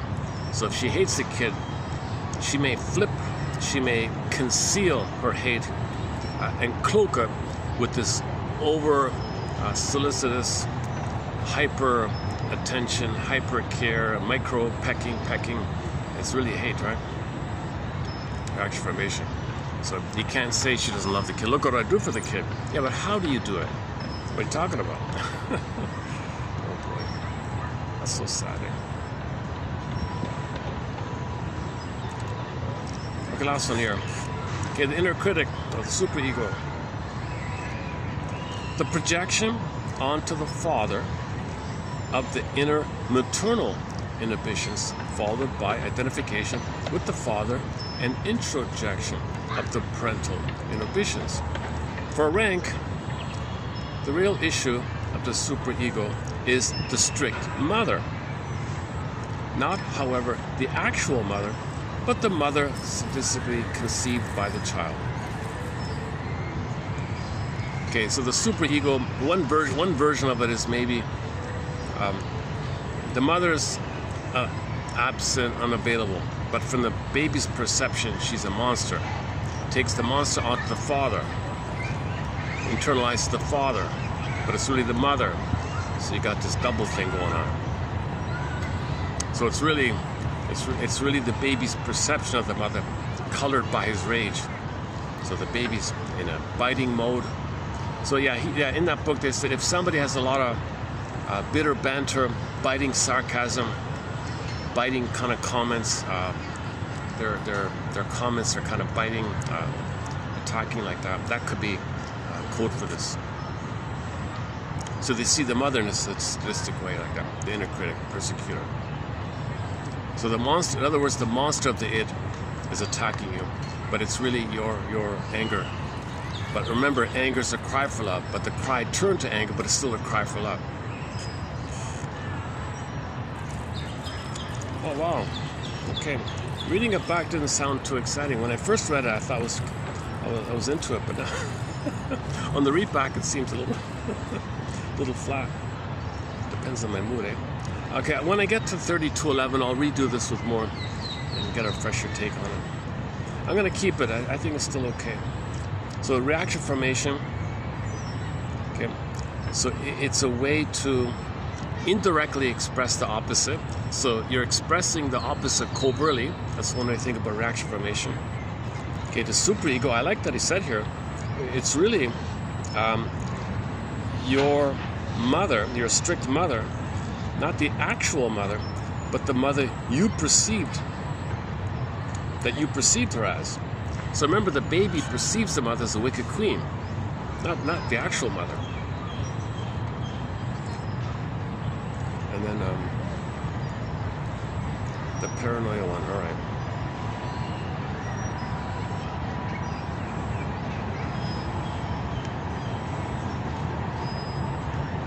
So the more you deny, the more pain you deny, the more repression, the more projection. The more projection, at some point, it crosses into that paranoia kind of category or something. It's really you, but it's too painful to know it. So as a defense against self-knowledge, you're paranoid. That protects you from admitting it's with you. But then you act, then to protect your paranoia, you might insist upon it, rationalization, make yourself believe it, and then you might further repress it and further convince yourself. And now you got all the anger out of your own anger, project it. Now you want to act out to blow off steam or something as a defense against, to distract yourself against self-inquiry. Self-inquiry, a fear against self-inquiry. So paranoia is a defense against self-inquiry. New Age thinking, same thing. And yesterday was the New Age jargon is a defense against self-inquiry. So,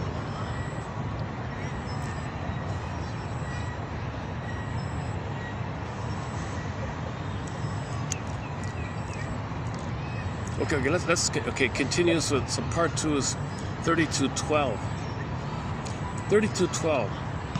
Okay, rationalization is a process which arises out of the need for accounting or justifying to the self for certain feelings, ideas, or behavior. It is the work of the unconscious ego by which it evades the recognition of irrational or inconsistent behavior, which really arises on the basis of unconscious needs. It can be seen that the ego's narcissism is always largely involved in the process of rationalization. Makes you look good, right? If you lie to yourself, lie to others, your desire to protect your tenuous identity. In rationalization, the ego is really, in a sense, defending the id. Yeah, ego says to the id says to the id says to the ego, hey, ego, give me some cover here, give me camouflage, cover me, will you? So you're not aware, because the id is unconscious.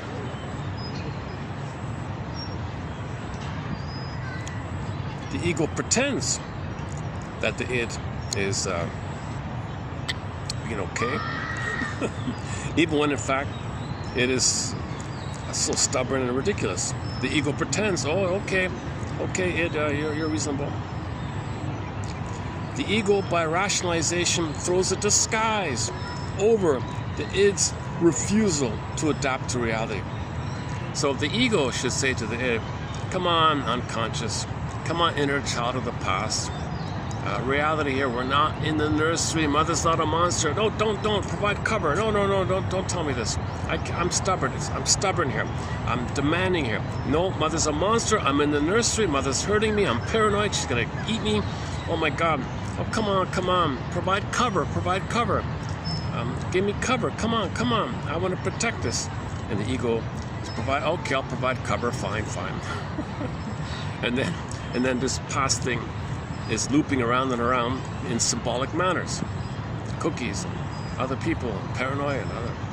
So rationalization. Yeah, that's okay. That's a good one about rationalization. Walder defines neurosis as, quote, the automation of anxiety reaction.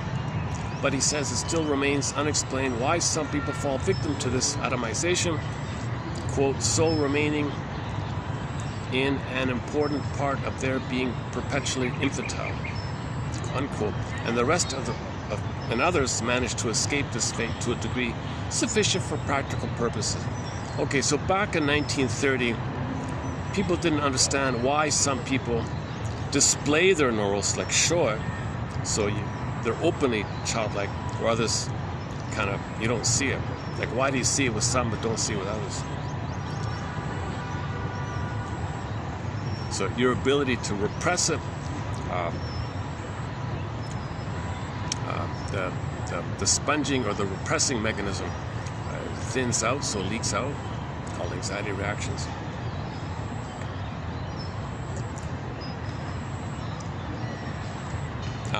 Smoking would be an example. Smoking, Starkey thinks, however that's pronounced, S-T-A with the little, what are those called? Those diacritics on it. Those little diagonal, kind of like 2 o'clock diagonal marks over the A. What's that called? Diacritic, right? Diacritic. Okay, anyways, S-T-A-R-C-K-E. Starkey, all right. According to Starkey, he thinks that smoking, that it is probable that feelings of loss continue to exist during this oral phase, right?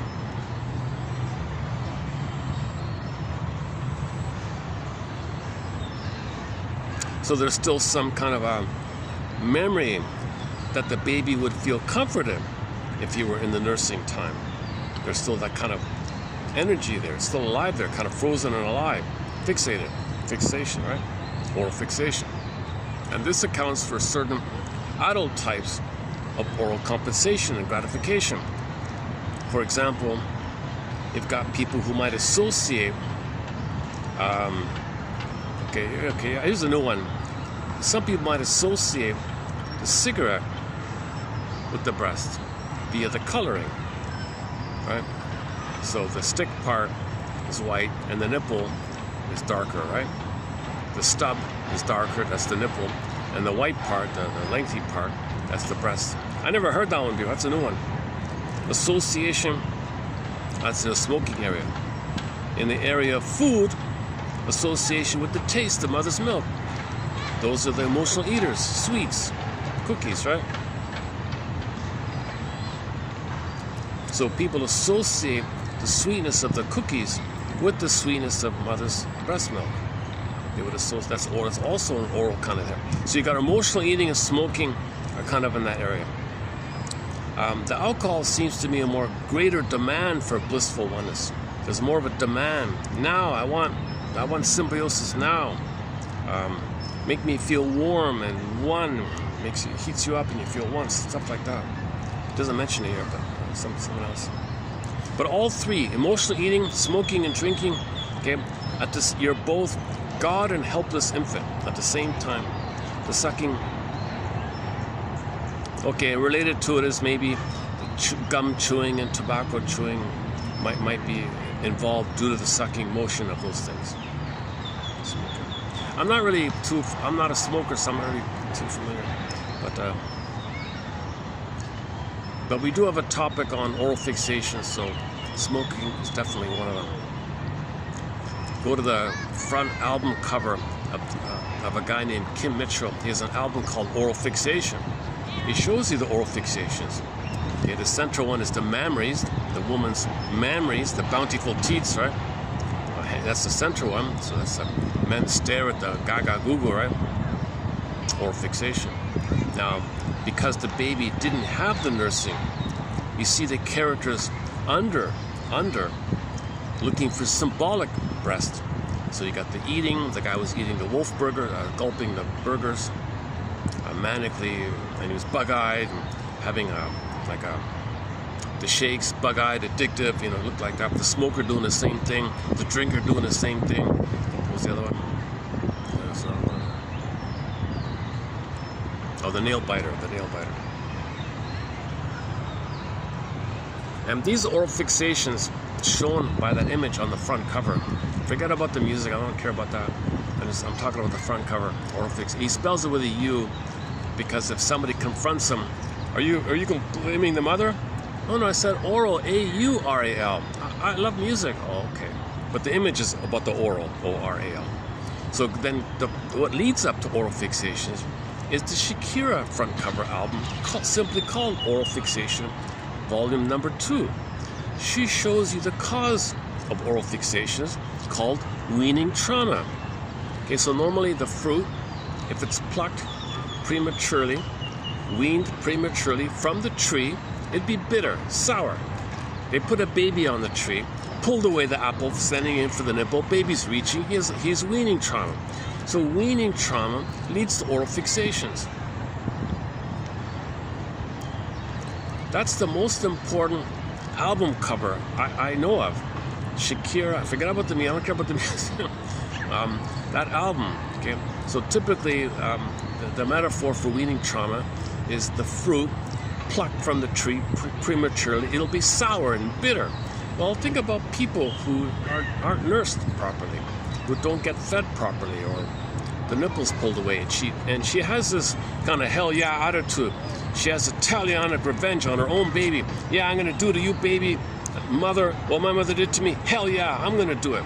So you see that on the front cover, the woman holding the apple away from the baby, suffering the baby. Yeah, I got revenge on you, baby. It's the mother, because that's what happened to her. The woman, that's what happened to her. Now she has a baby. Yeah, I'm gonna revenge on her own baby. That's the mother. That's the Italianic feeling. So she has the Italianic revenge, Italianic impulse feeling to do to the baby, thinking she's getting revenge on the mother. She transfers the mother onto the baby. I'm going to deprive you, baby, because you're my mother. I'm going to deprive you, because you were hell yeah. She had that hell yeah look on her. Check out the front cover album. That's my take on it. About the revenge idea. But anyways, you see the picture. You see the baby reaching. No, mother, don't pull away. Don't pull away the nipple. No, mother. Don't give me weaning trauma. I'm not ready to fall off the tree. I'm not ready to leave the breast. I'm not ready to leave you. I'm not ready. I'm reaching. It's too early. I'm only a month, 2 months old, whatever. I don't know. I'm not ready. I don't care. Hell yeah. Now, if that photo had like a sequel, the baby would be screaming in rage. And the mother would say, hell yeah, I don't care. Cry yourself to sleep. No, mother, you're hurting me. Okay, and the next frame would be a monster in his mind attacking him. Then that baby grows up. If it's a girl, she'll do the same. She might do the same thing. Weaning trauma. Anyways, if anybody has weaning trauma, relational trauma, interpersonal trauma, developmental trauma, etc., okay, it's going to lead to the oral fixations. Those oral fixation means symbol for mother, trying to get mother's love in the past. Oral fixation means you're still trying to get mother's love in the past. Smoking is one of the oral fixations. Okay, we can use Alman and Paul's idea of the triggering thing, or you can use it as a direct symbol of the nipple idea.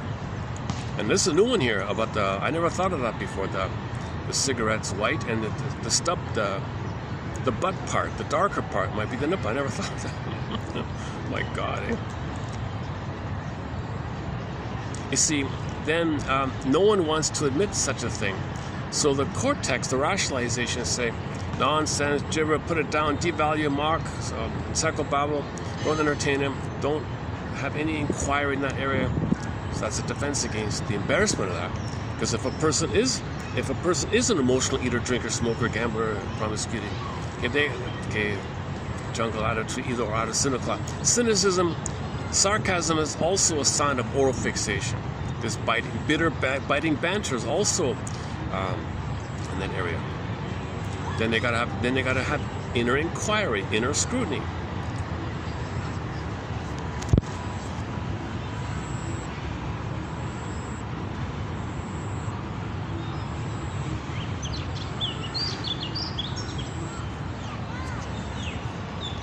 Okay, this next one's sort of out of my zone here, but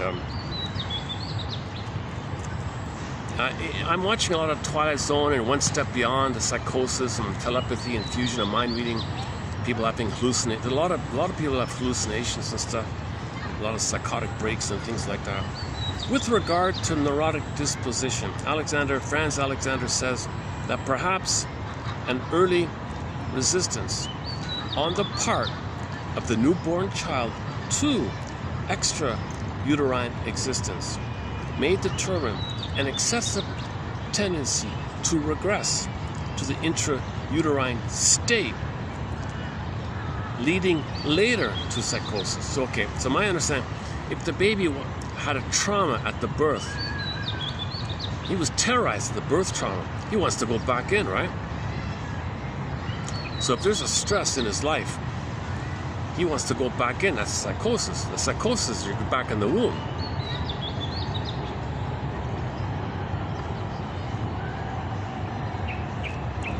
Okay, next one here.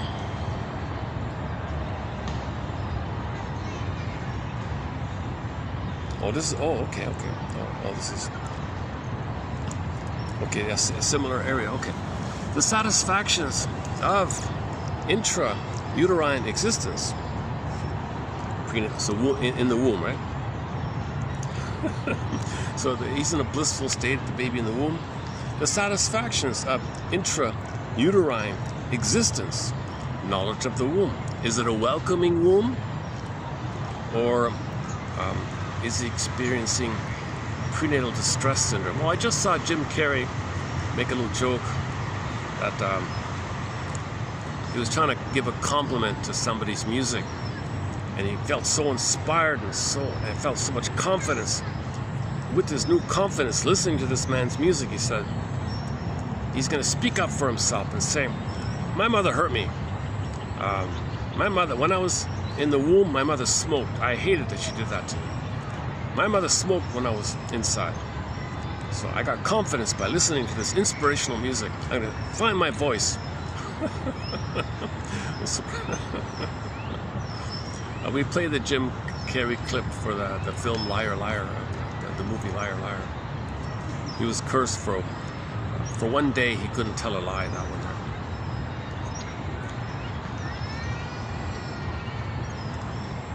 I don't think people understood the joke.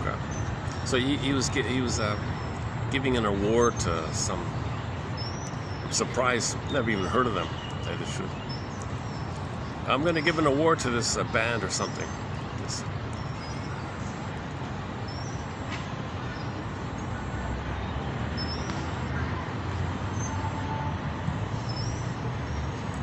Maybe it's a both and thing. Maybe he's being cynical about it. Maybe he really likes the band. I don't know. He says he knows the band. He likes the band, so I've never even heard of it.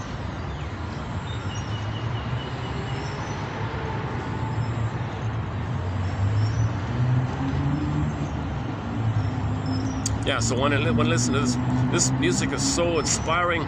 When I hear their song, it makes me want to run out into the street and tell the world, look, world, my mother smoked when she was pregnant.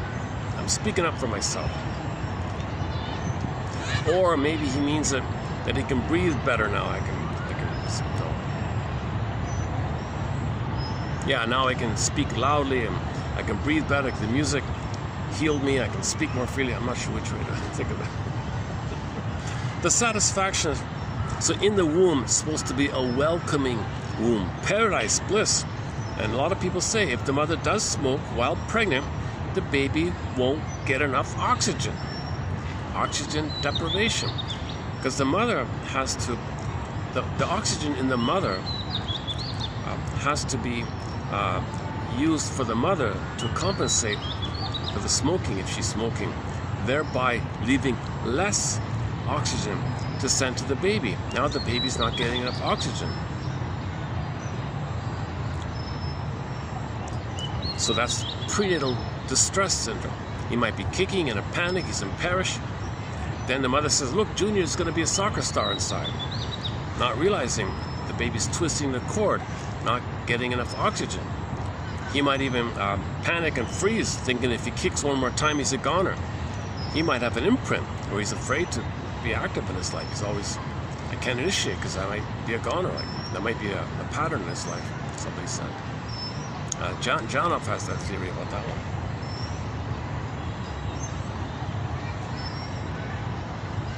So it's supposed to be a welcoming womb, not a rejecting womb. Prenatal distress syndrome is a rejecting womb. And Maud thinks the baby's gonna sense the cord and 3 veins and rage. There's your 3-headed sea monster as the monster of the 8 in his mind. So in his mind, he's got a sea monster. His rage fused with the cord, 3 veins, placenta, okay, sea monster. So the 3 veins make the 3 necks. So the first mother for the baby is the cord and the veins and the placenta, but he's enraged at it. He's one with it. It's a part of him. It's in his mind. It's attacking him. Because if he's crying, he's upset, it's upset. If baby's upset, the sea monster's upset. He makes a sea monster and it's upset.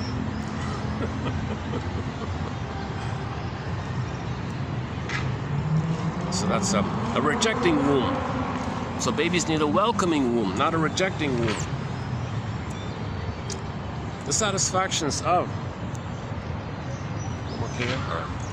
the satisfactions of intrauterine existence and the rude destruction of this blissful state by the process of birth have both been emphasized in some quarters as more significant than any other childhood experience for future healthy or neurotic development.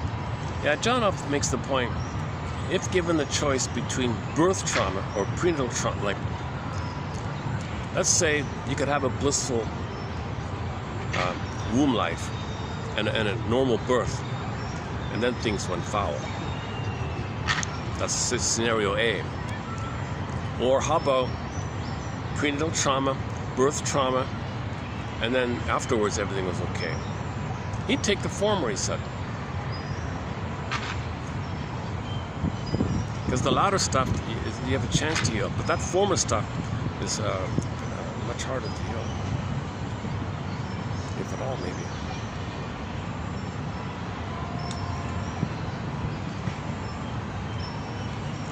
The great protagonist of the birth trauma theory is Rank. So apparently the story is Freud loved Mr. Rank, thinking about making him like his number 1 assistant. But when Rank said, you know, Freud, I think birth trauma is important. Give me back my ring, get out of my circle. He kicked him out. He booted him out. Rank got booted out with this birth trauma thing. The great protagonist of the birth trauma theory is Otto Rank. Okay, his essay is excellent. I don't know about the other stuff too much, but his I have a hard time with most of his stuff. But that essay of his called The Double, key essay in our collection, The Double by Otto Rank, okay, about the student of Prague and everything, who claims that his experience has convinced him that prenatal existence is normally supremely pleasurable. Oceanic bliss, oceanic oneness, delirious euphoria, and the experience of birth if there are complications, is a tremendous shock, birth trauma. A lot of babies are getting shocked at birth. So one theory, a recent theory about if the mother's on the table, and the legs are up, the gravity's pushing down. So gravity is being used against the birth. Normally, gravity helps with the birth. The contractions, the gravity, and the contractions, and the mother, pelvic space, maximal space, tailbone, back, space, contractions, gravity, smooth outing as a natural birth. But you put the baby in the back, he's pushing down. Now he might be hitting the tailbone, contractions, mother tenses, he's having a life and death struggle. Some people say they did that on purpose to traumatize the babies. So they wanted to traumatize the babies. Because you need angry characters who are going to treat others in the world that they were in the way they were treated. So babies thought that mother plundered their home, their embodiment, their ensoulment, so they become pillagers and plunderers. And in order to pillage the planet, you need people to pillage. So how to create this is to put the baby on. Well, remove the cord, the placenta, but you want to get them, you want to traumatize them earlier. You put them on the back one. And the third one was, I don't know when this began, the whole circle. Ronald Goldman, check out Ronald Goldman, called The Hidden Circumcision, The Hidden Trauma.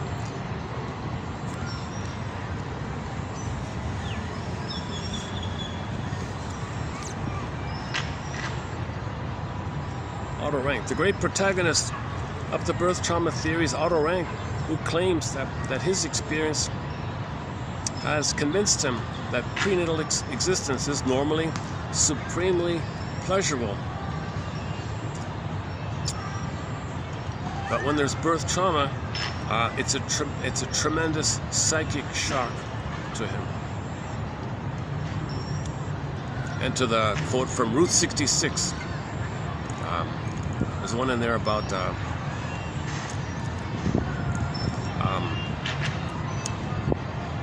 how to go again? Oh boy. Okay, go to our search engine here, Route 66. You'll get 11 quotes from the classic show. Is it 2520? Is that it? I think it's might be the second one down. He said, how do you regain your self-esteem when you're traumatized at birth? That's the whole action, like that's the whole agenda. We're traumatized at birth. We've got PTSD at birth. And how do we heal from PTSD? Oh, hi.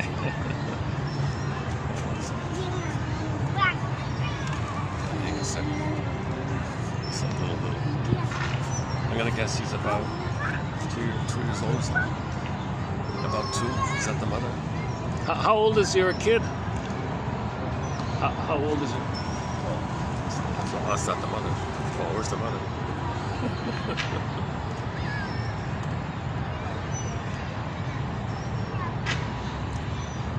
Sometimes I have kids like run right up to me and throw their arms at me.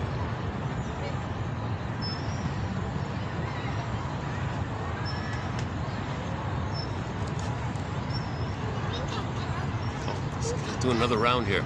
All right, hi. How old is your kid? How old is he? No English? Is he like 2 years old, maybe? 2? 3. He's 3 years old already? Yeah, okay. Oh, okay, I get it. Oh, that's the nanny. Oh, she's the nanny.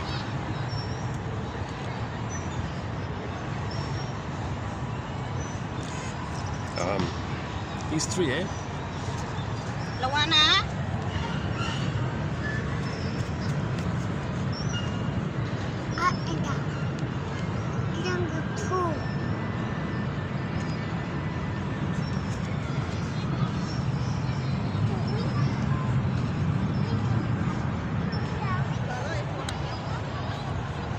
Yeah, he's a curious, confident kid. He's doing all right, I think.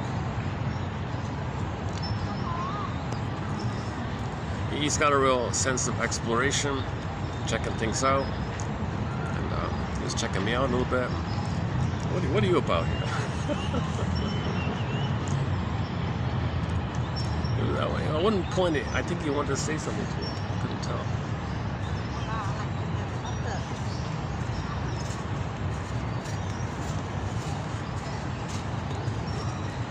Okay, next one here. The satisfactions of intrauterine existence. Okay, let's skip it. Where are we here? The great protagonist. All right. Auto rank. Okay, so auto rank emphasizes that in most cases, babies experience a tremendous psychic shock.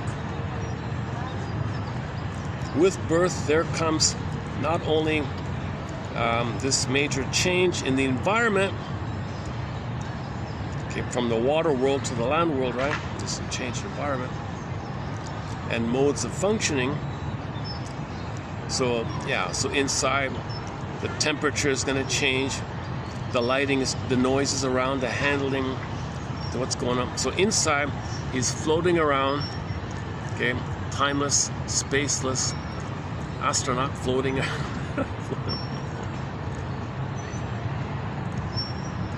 Wow. Yeah, I'm not going to comment too much on it. I just saw another Twilight Zone episode about the parallel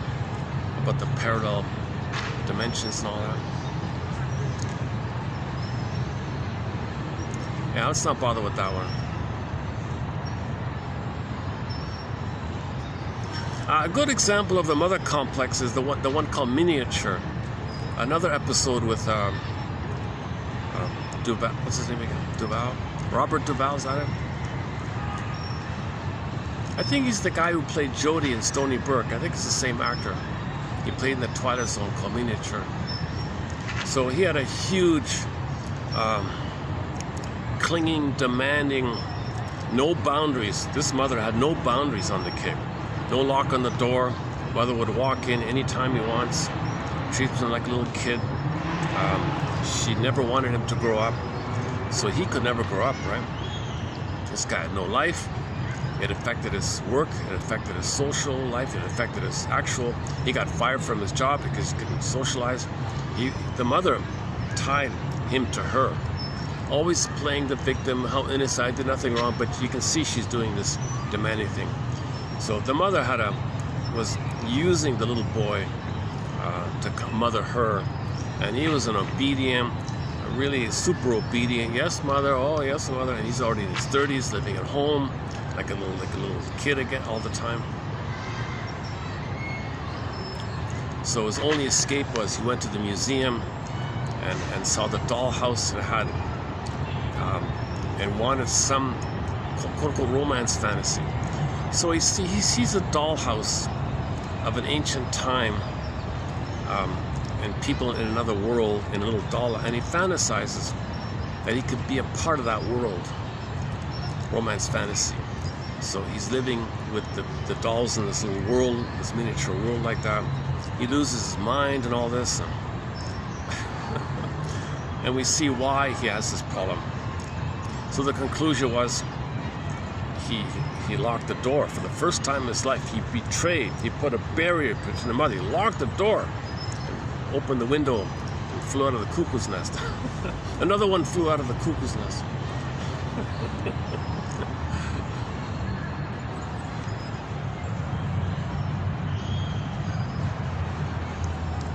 Okay, for more on this point about when the baby is shocked by the rough handling of the mother, if the mother's angry, she might handle the baby in the wrong way.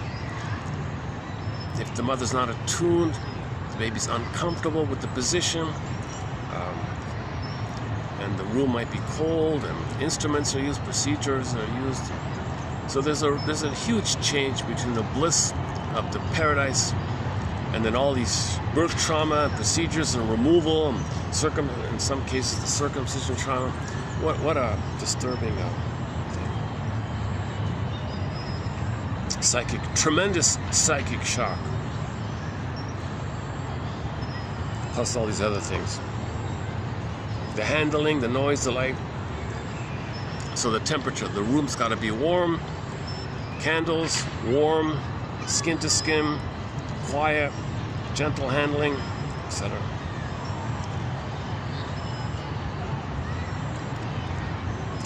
Rank maintains that traumatic potentialities are always present in the birth situation through the severing of the physical and emotional attachment to the warming, nourishing, protecting mother.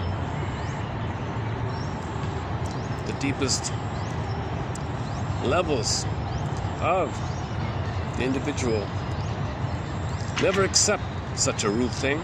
No one's going to accept this.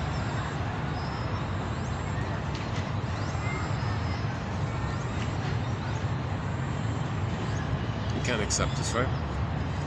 So your anger is going to always be there. You don't want to betray your anger. You might bury it, but you can't betray it. Maybe you do betray it, but really you can't betray it. You can't betray your anger at this. It'll be repressed. Your anger at this will be a repressed monster of the id. Then you're paranoid. Everyone else is dangerous like that. No, your mother was dangerous. You can enter prejudice. If the mother does this, this monster is the original unknown. Okay. Later in life, bing, bing, bing, bing, Pavlov's dog. Someone unfamiliar, bing, bing, bing, unknown. Triggers the original unknown.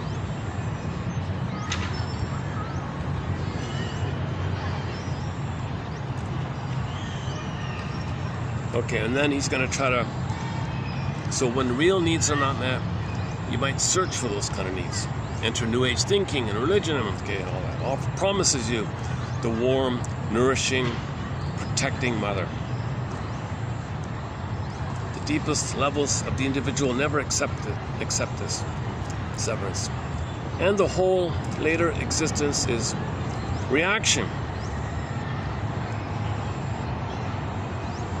Is reaction to extra uterine suffering and loneliness, an attempt to make the world a substitution for the womb.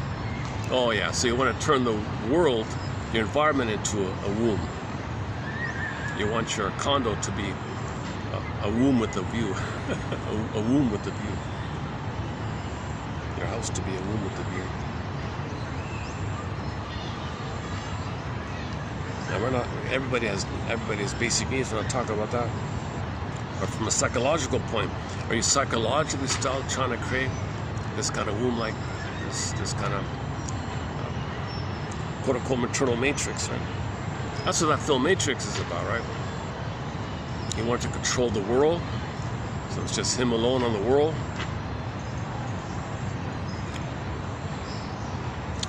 And his dilemma was, well, how does he energize his machine? That story is like to the nth extreme, like that, right?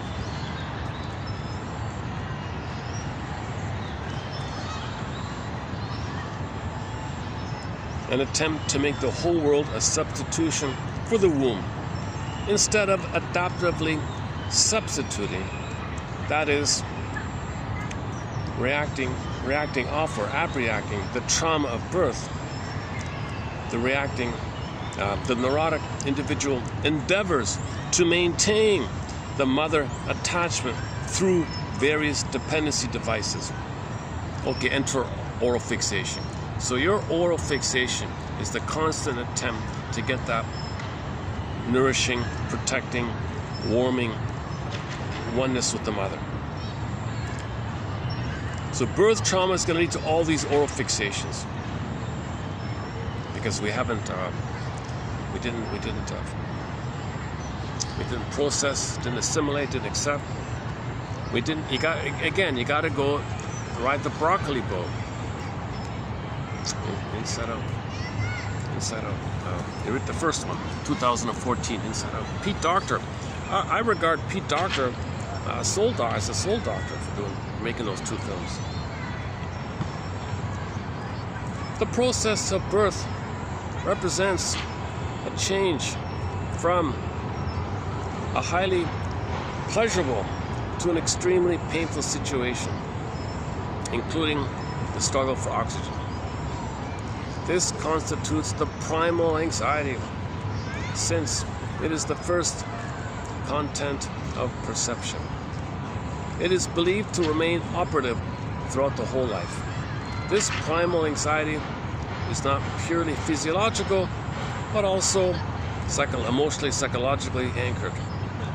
The fixed impression or imprint of the primal anxiety blots out the memory of the former prenatal pleasure state and prevents regression.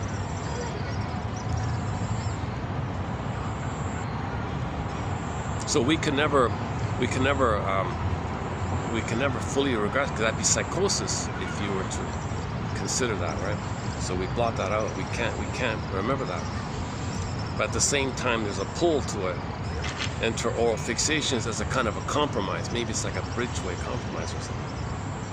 Man could not bear this painful separation from the primal object and the happiness herewith associated, and would be constantly harking back to it, were it not that he is checked in his regressive tendencies by the threatening repetition of the primal anxiety. Yeah, I see. Okay.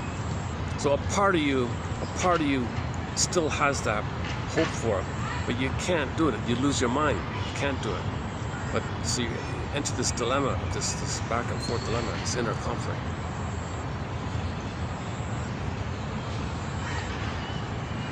Doing okay here. Next one. Okay, last one here. Okay, various views are advanced by different analysts with regard to the importance of weaning trauma. So see, these guys use weaning trauma. See, the doctors back then, they called developmental trauma, relational trauma, etc., weaning trauma. The medical doctors called this weaning trauma. A good deal of stress is laid on the fact that the child is mortified through loss of his feelings of power and mastery. It is suggested that the child feels a narcissistic wound through a sense of desertion. Oh, the battery. Hang on, check the battery. 20%. 520. Okay.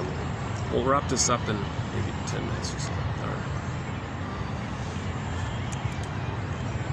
It is suggested the child feels a narcissistic wound through a sense of desertion. Alexander thinks, quote, well, thumb sucking is an attempt to replace the mother's body by the child's own. Yeah. So that's the real sadness. The child's looking for the nipple. It's not there. Mother's not around. Turns to his own thumb to represent the nipple, like a symbolic nipple. And then later on, cigarettes might trigger the thumb sucking and the pacifier and the bottle and all that. And toe sucking, if the baby wants to suck his toe, that might be a reference to the intrauterine position of the body. Okay, so 3202. So again, this is this book was written in 1930, called The Structure and Meaning of Psychoanalysis by these three guys.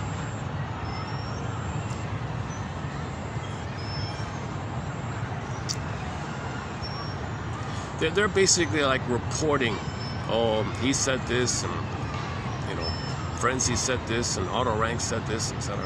Things like that.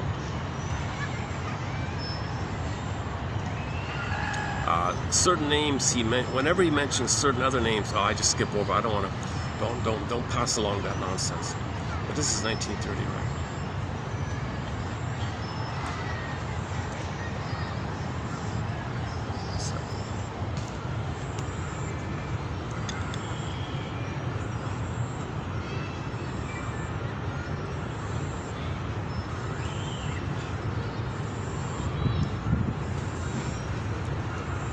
And the ones below we discussed already in a previous video, so I'll just leave it there for your reference. One is about love at first sight. Love begins at second sight. The first one is just arousal or limerence. Okay, a little bit about the mania, about falling in love. Oh, the movie Casablanca. Of all the gin joints and all the towns and all the world, she walks into mine. It's the same old story.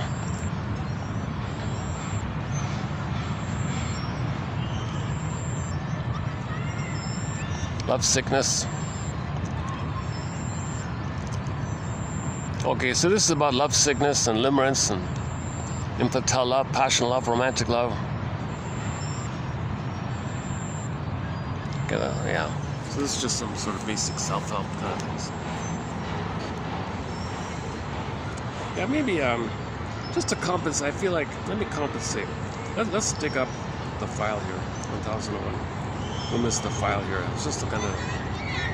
Let me read some quotes from our collection here.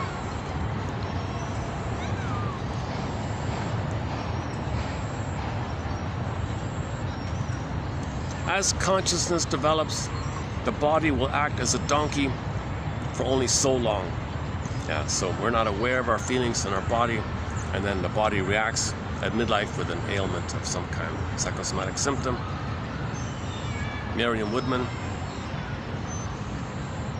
Or from the film Spellbound. Good night. The shrink has these two visitors. He says to the visitors, good night and happy dreams, which we will analyze at breakfast. Also from the film, it's my subconscious putting up a fight. It doesn't want me to be cured. Is that it? It wants you to continue enjoying your neurosis. That's psychomasochism. If that's the hope.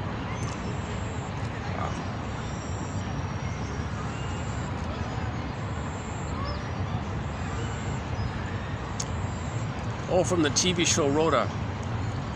We are all alike, yet each and every one of us is special. The only difference is we have different ways of showing that specialness. We have special ways of showing how we are different. And that's what makes us all alike. Yeah, not about it. Okay. Psychoanalysis always looks for the egg in a basket that has been lost. Yeah, I quote this one a fair bit. That's an early quote in our collection by the Italian poet.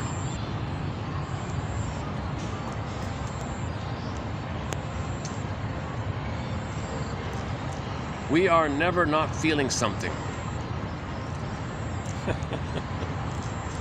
I believe in life after birth. Oh boy. Oh, Roger Gould, Shrink Yourself. Being able to see yourself as a child who had no possible way of coping emotionally with trauma is the beginning of healing. Yeah. Yeah, that's it. Okay. Oh, I can read this. This will read out. Yeah, this will read out. I don't want it. My lost youth, like Sisyphus, over and over again. A. Brenham. We are never not feeling something. K.B. Brown. I believe in life after birth. M. Dunham. Being able to see yourself as a child who had no possible way of coping emotionally with trauma is the beginning of healing. R. Gould. The untold want by life and land ne'er granted, now voyager sailed out forth to seek and find. W. Whitman. As soon as you trust yourself, you will know how to live. Gerda. Forgiveness and the willingness to be happy are the same. H. Prather. The healthy man strives only for an aim, the neurotic, under the disguise of an aim, for a defense mechanism. E. Burglar. As usual, the nursery provides the answer. The serious fact is that it is hopeless to try to understand the actions and feelings of the adult without taking the child in him into consideration. E. Burglar. Neurosis is the petrification of an infantile conflict which is repressed. E. Burglar. Grief is healed when it is witnessed by a caring other, unknown. The enduring perplexity of existence. TV show, Longmire. Oh, I forgot about that. Don't you believe what you Longmire. feel? It's pretty bad if a man can... Oh, here's the Route 66 one. Oh my God. Somebody cuts the cord and holds you up by the heels and slaps you on the fanny and says, "Go, man." That's the whole. Wow, fill in the blank. Trying to regain your self-respect after a start like that. It's pretty bad if a man can't believe in himself. E. Semrid.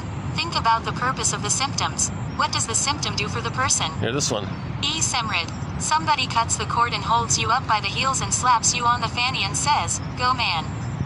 That's the whole action, trying to regain your self-respect after a start like that.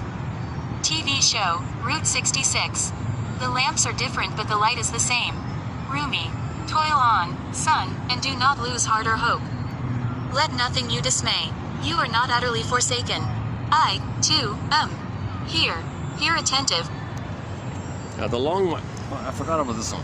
The TV show Long Wire, right? Oh, those are fun. Yeah, okay, I forgot about this one. So he's sort of a tough guy, sheriff or something, right? In a small town or something. And here's this, in New York, PhD shrink lady visiting the small town, and he's pursuing her and all this. And she says, "Gee, Long Wire, we're so different like this. If we're gonna be a couple, what do we talk about?" Oh, we can talk about the laundry. We can also talk about, while we're doing the laundry, we can talk about the enduring perplexity of existence. Because she's so intellectual. Right? Let's talk about the enduring perplexity of existence. Oh, she liked that. So he's a smart guy himself. He just speaks in a more simple, straight way. She has all the jargon, but they're similar intellectually. Don't you believe in what you feel? It's pretty bad if a man can't believe in himself. Semrad. Famous one. Oh, from the self-help one. How starved you must have been that my heart became a meal for your ego.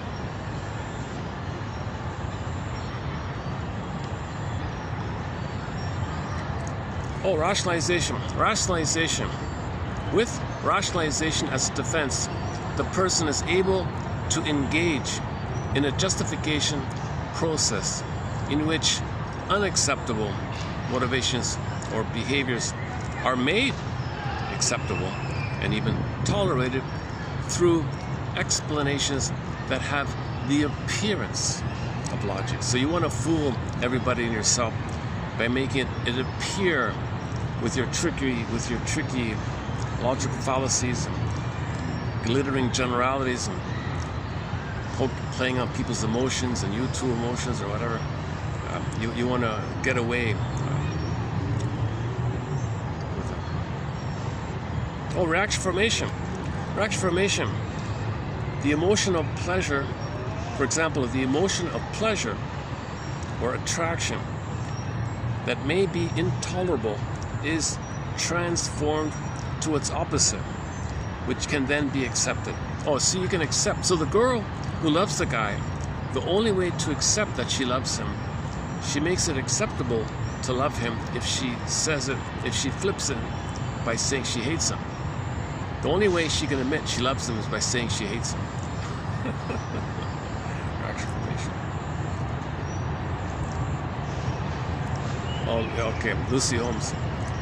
Narcissists see other people as symbolic breasts, objects to be sucked dry to alleviate a perpetual and insatiable hunger.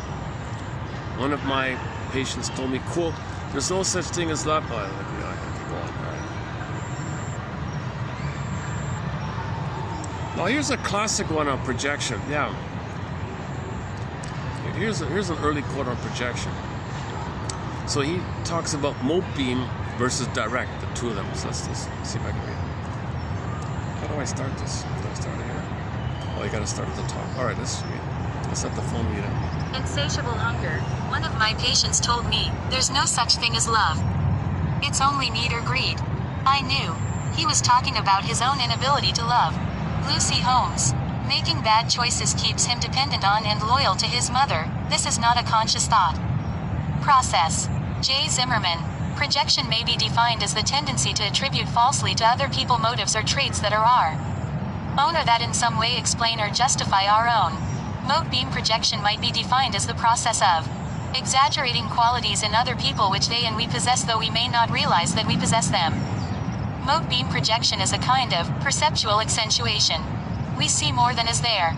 Direct projection occurs when an attribute that lies wholly within ourselves, and not at all in the other person, is nonetheless seen as existing in the other person. It is a means of solving one's conflict by ascribing to another person or group emotions, motives and behavior that actually belong to the person who projects them and not in the person who is blamed for them.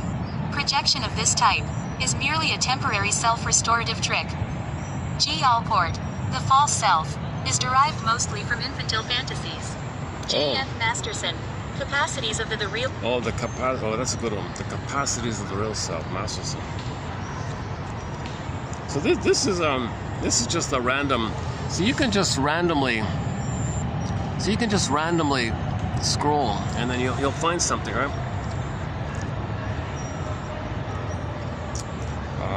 Let's see. Psychic splitting, good breast, bad breast, splitting, an active attempt to mitigate the experience of ambivalence. Yeah, baby can't do ambivalence. Baby cannot tolerate mother's frustrating, mother's loving. What's going on here? Make up your mind. What are you? So he creates two and keeps them separate. Okay, goddess and demon. That's how he organizes his experience. Okay, at midlife you got to update this thing. You got to upgrade this thing. It's both and. Mother's both and.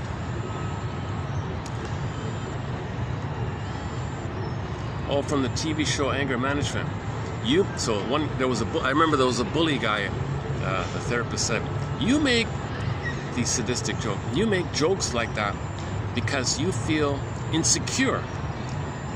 So you denigrate others to feel better about yourself."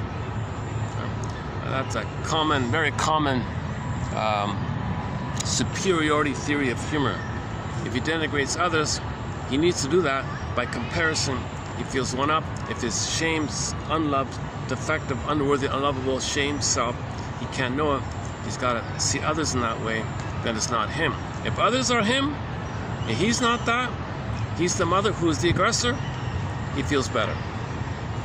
So the dark joke flips it like that. In that moment, he gets tension release and he laughs.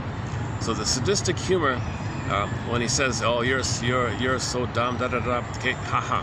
So the other is him, and when he thought that he's doing that, he's saying that, he's the mother hurting him. He doesn't know mother hurt him. Okay, devalues others. And that's the superiority theory around the tension relief aspect of humor. So he only feels tension release because he's got to build. He's always tense, this guy. Right? So when he puts others down, for the moment, just a little moment, okay, others are him. He's the mother. Then he's in a superior place. Superiority theory of humor. When he puts himself in a superiority place, he's got to put someone else down. He's got to find ways to put others down to feel better about himself. Yeah,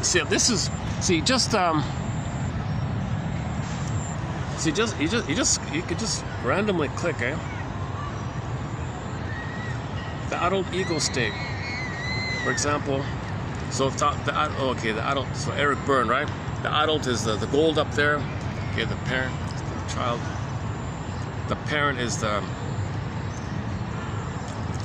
good parent is the adult, but the critical parent is the abused child in a physical grown body. He means it that way. So the adult state, for example, I look inward instead of comparing myself to others. Man in the mirror. I appreciate the ironies and unpredictabilities of like, oh, something beeped on me. What's the battery? Less than 10%. Oh boy, I gotta wrap this up here. I appreciate the ironies and unpredictabilities of life. Life can be lived fully in spite of deferred dreams and personal disappointments. I am not diminished by the good fortune of others.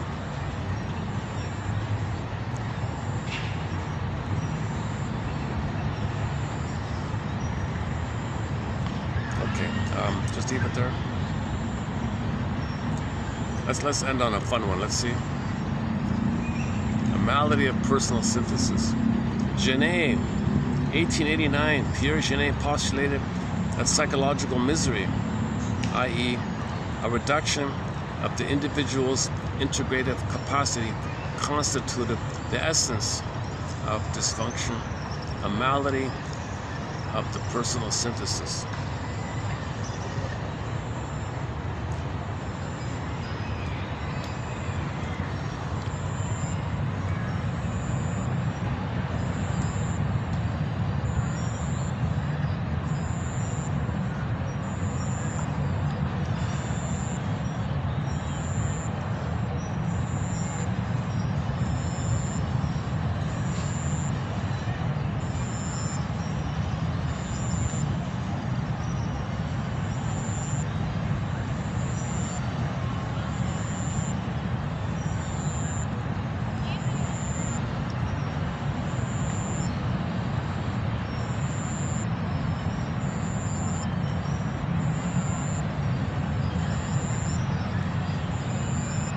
Oh, Grice, okay. Let's end on this one here. So I've tried to follow Mr. Grice's, when in selecting these quotes, I try to follow his advice here. Grice lists 4 criteria for assessing discourse. Quality requires having evidence for what one says.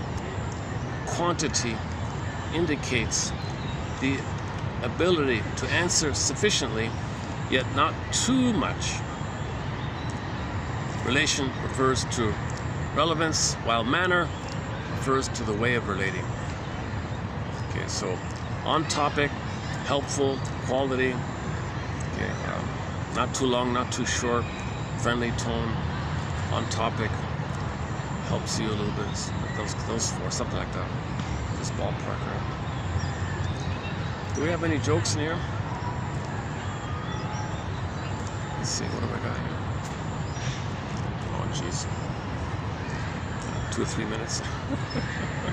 Over streets. Oh, these guys. Oh, I remember that.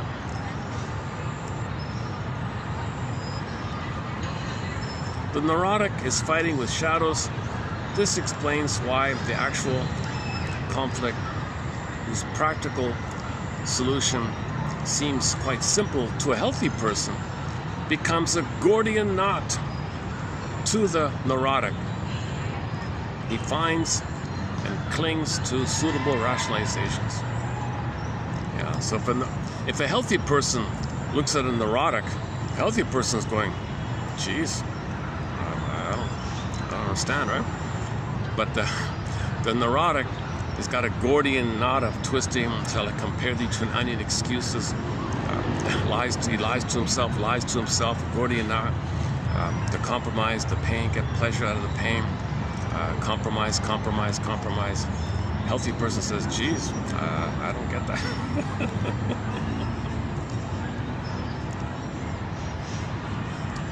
hang on. Oh, Pirlo.